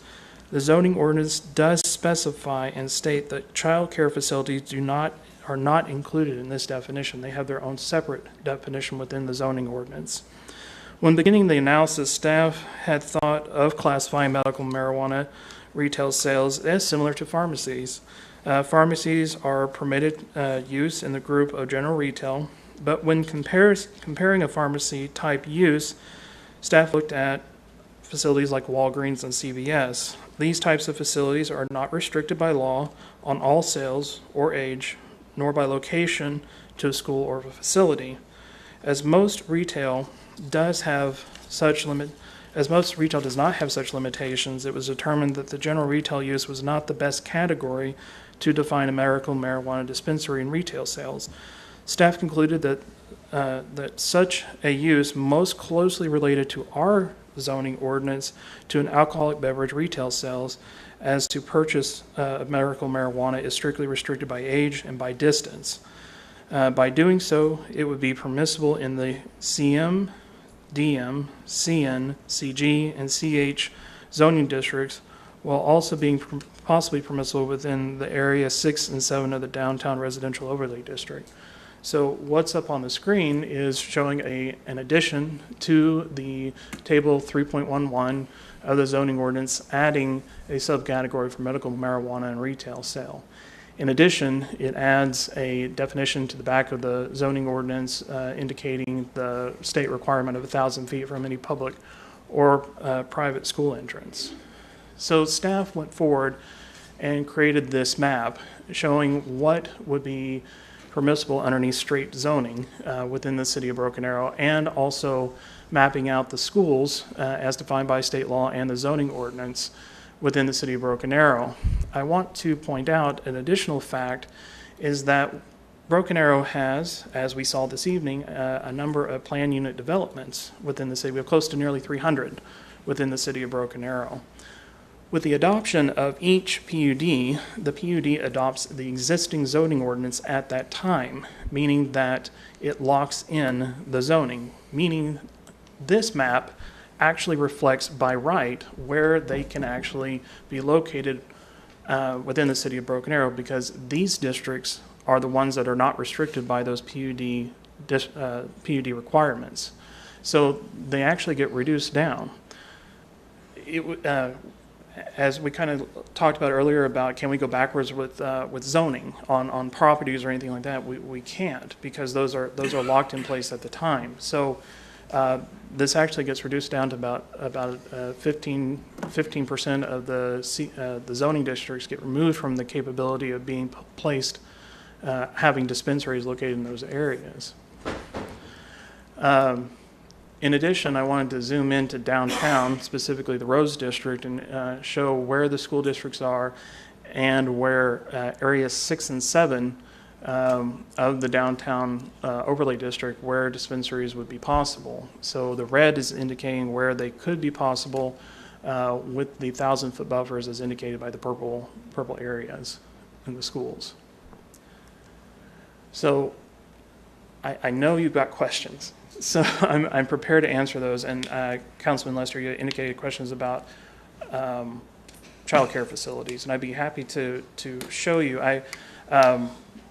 That question did come up at Planning Commission, and staff did do a little bit of additional research over the weekend to see, just by Google search, because we don't actually in Broken Arrow require businesses to be licensed, and so we don't know exactly where everything is located. I wanted to show you on this map. It's kind of hard to see on the 500-foot, but if council was looking to entertain a buffer around child care facilities, at least the ones that are that have themselves advertised online, what that would look like. And the one on the left shows a 500-foot radius around child care facilities. The one on the right shows a 1,000-foot radius. And I'll blow up one area and kind of show you that if council was interested in implementing such a buffer requirement, that they would, in this area here at Washington and Aspen, they wouldn't be able to go anywhere in that area. At 101st and Elm, or New Orleans and Elm, they would be restricted only to be on one side of the street versus the other.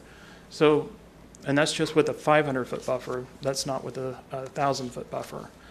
So those are some things to kind of take into consideration as well. But I will stop talking and let you answer questions.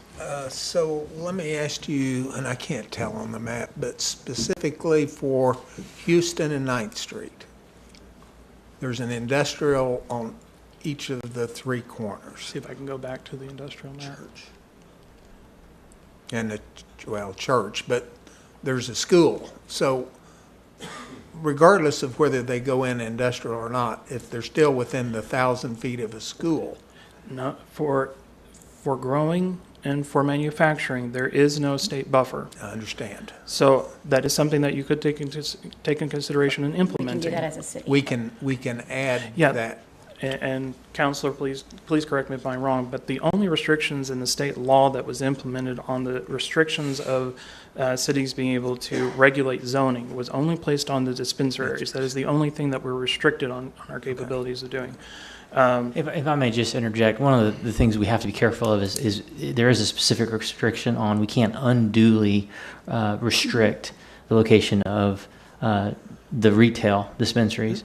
And then for the commercial processors and growers, we just need to be aware that we're not engaging in regulatory exclusion, meaning we can regulate the zoning of where we place them, but in doing so, we need to just be careful that we don't have the regulations as such that there's nowhere that they can go at all within the city. But can we, for the growers and processors, can we put the same restriction on them as we do on the retail? We can. The risk obviously is that they might be challenged. I think we could justify a restriction from schools near the growers. That's one of the things we try to address in the ordinance in terms of you're not able to see the product. You can't see it from the public right of way. It's got to be indoors. Things of that nature. I know the Department of Health has restrictions on advertising, so you're not going to see big medical marijuana leaves according to the State Department of Health regulations. So we do have those. So there are some, though, industrial areas that have residential close by. Can we put a buffer in between those areas? And then, like the production plants, they emit the smells that you don't want that near a school or you know, a daycare or church, obviously, so. Certainly, we can look at additional offset if you're interested in addressing those, and we could have a little bit more research as to what is surrounding the industrial and light industrial areas. Let me see if I've got that one.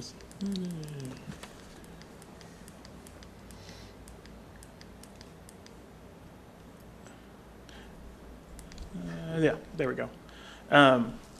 So this shows industrial, residential, and agricultural and how it relates to the industrial districts within the city of Broken Arrow. The gray is the industrial. The gray is the industrial. So the light gray and the dark gray is the industrial. The yellow is the residential. The green is the agricultural. And so, Councilor Wimpy, you are correct that there is residential that does abut industrial districts. So that is something that can be talked about.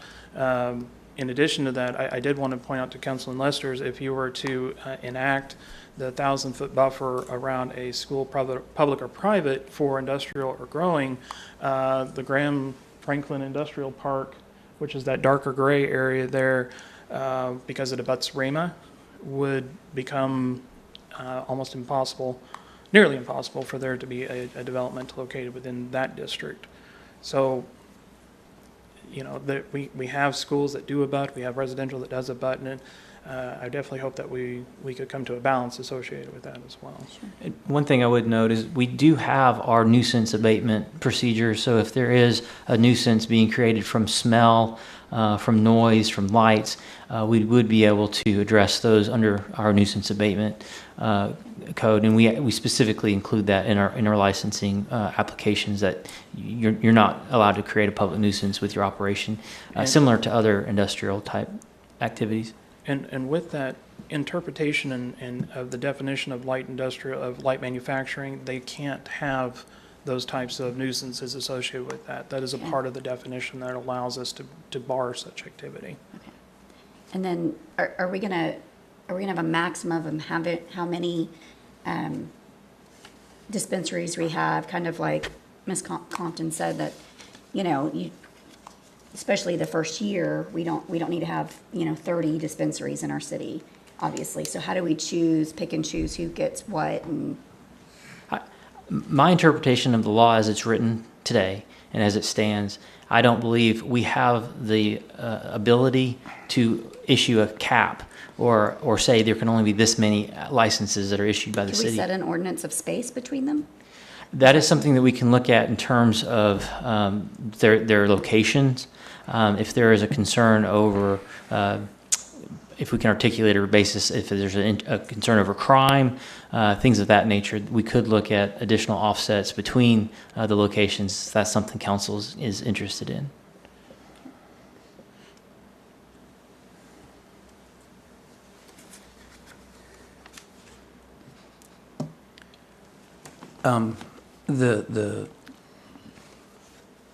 The ordinance we're previewing tonight, and I, for the sake of explanation, being a lawyer, I look at this a little differently perhaps, much the same way you would, Trevor, in that I don't have to like a law to realize it's the law.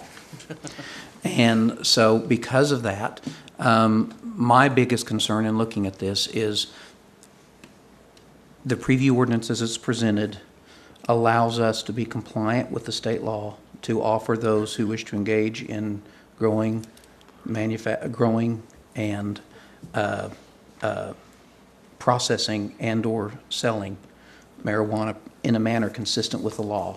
This preview ordinance allows that. Is that correct? And you feel that it's consistent with the state laws it's adopted right now? Yes, sir.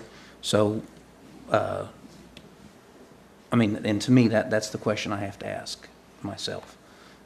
Just as an explanation, I know that we all have varying opinions on this council as to the benefits or lack thereof of 788.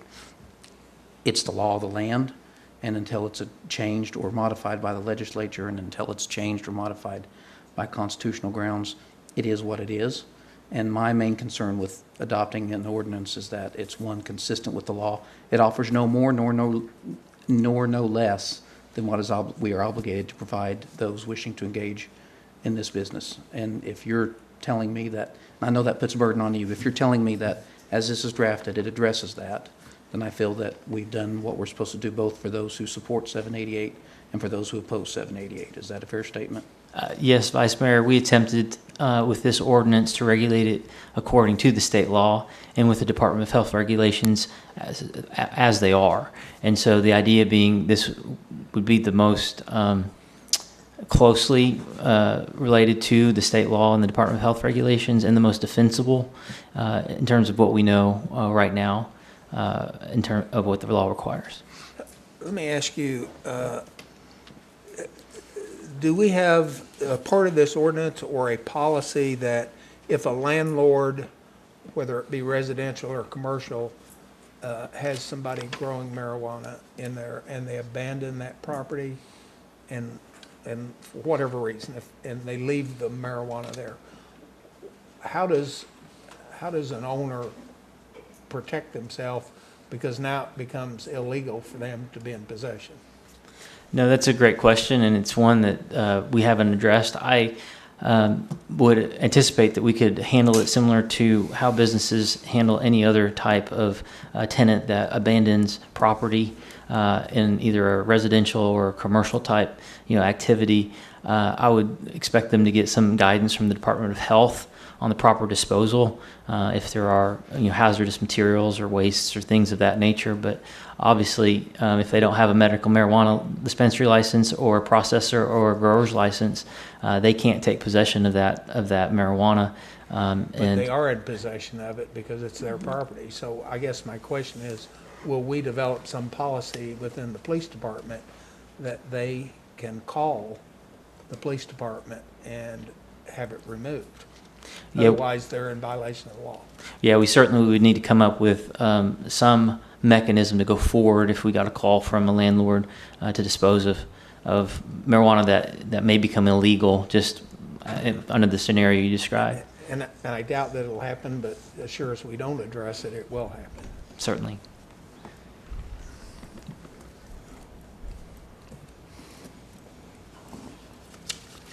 Have any more discussion or more questions?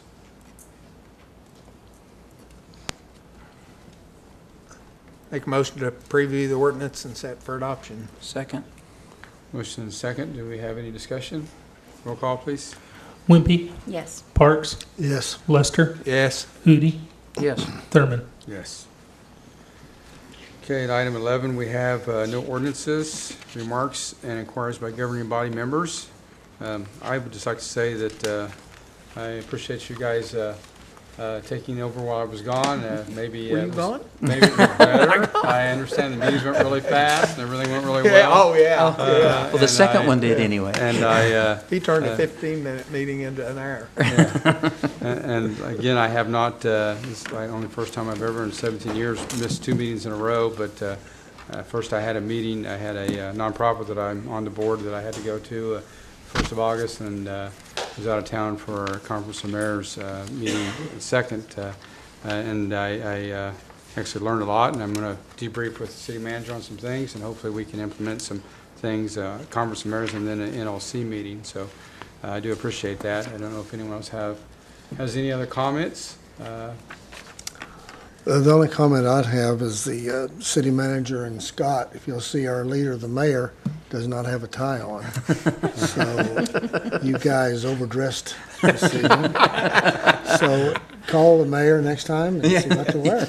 And we did away with our dress code, so we really don't have a dress code. We can wear whatever we want, I think. So it is appropriate to not have a tie or not even have a jacket on. It's one of the challenges of my particular profession.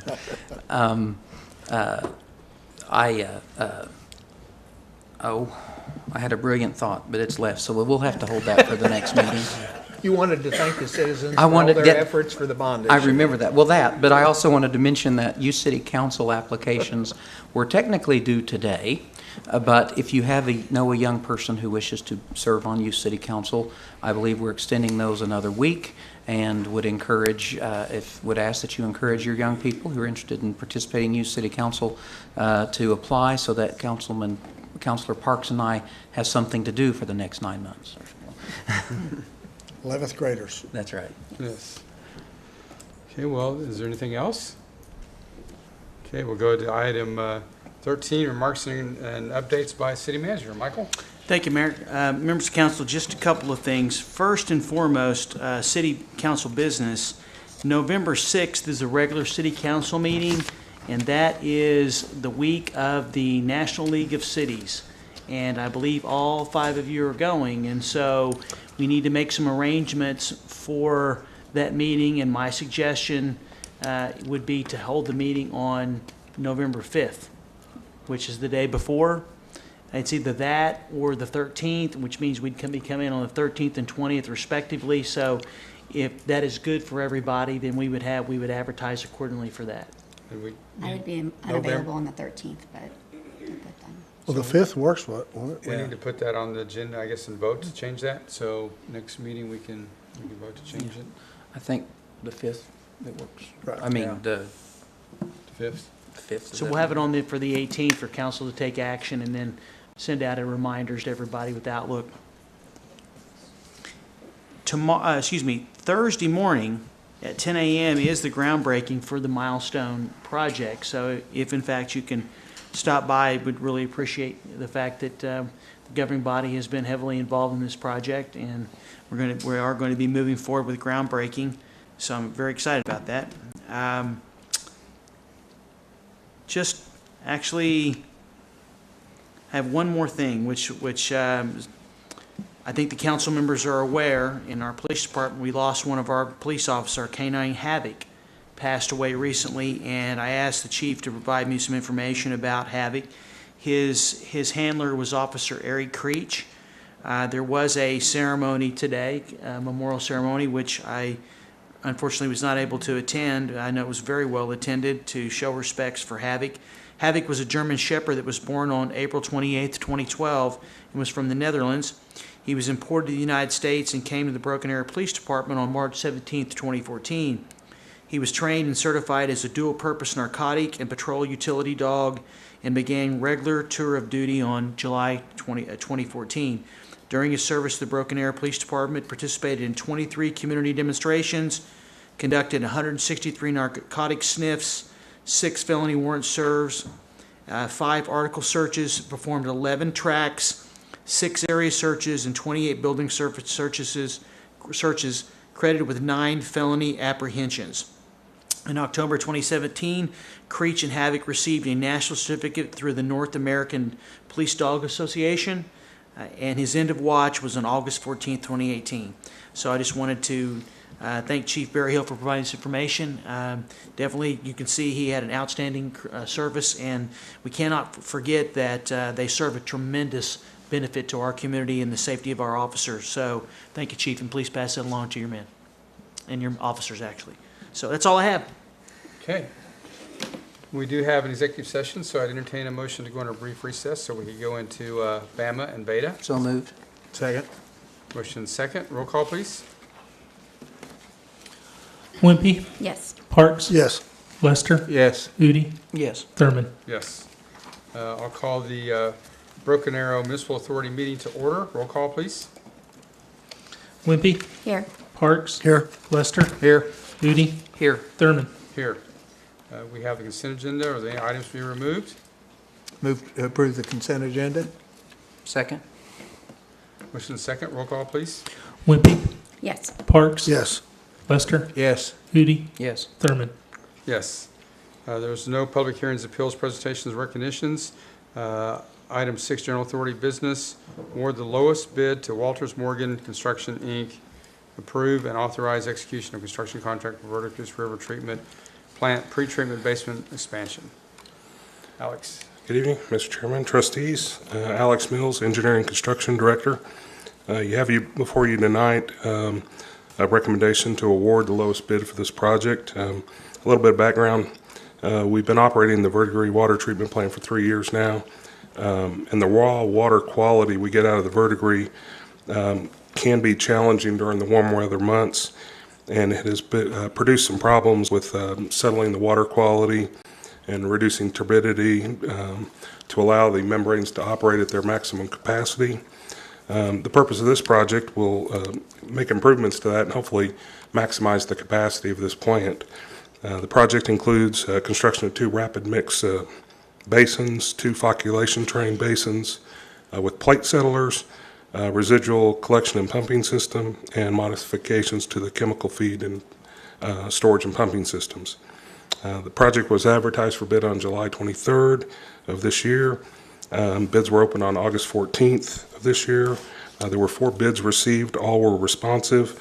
A copy of the bid tabulation and a recommendation letter from the design firm is included, including the 2 add alternates.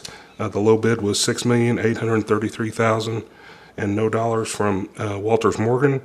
That's versus an estimate from the design firm of $8,231,000, and that's also in reference to a budget of $8 million we had in our loan from OWRB for this project. So we're very pleased to be able to award the entire project, and that is our recommendation.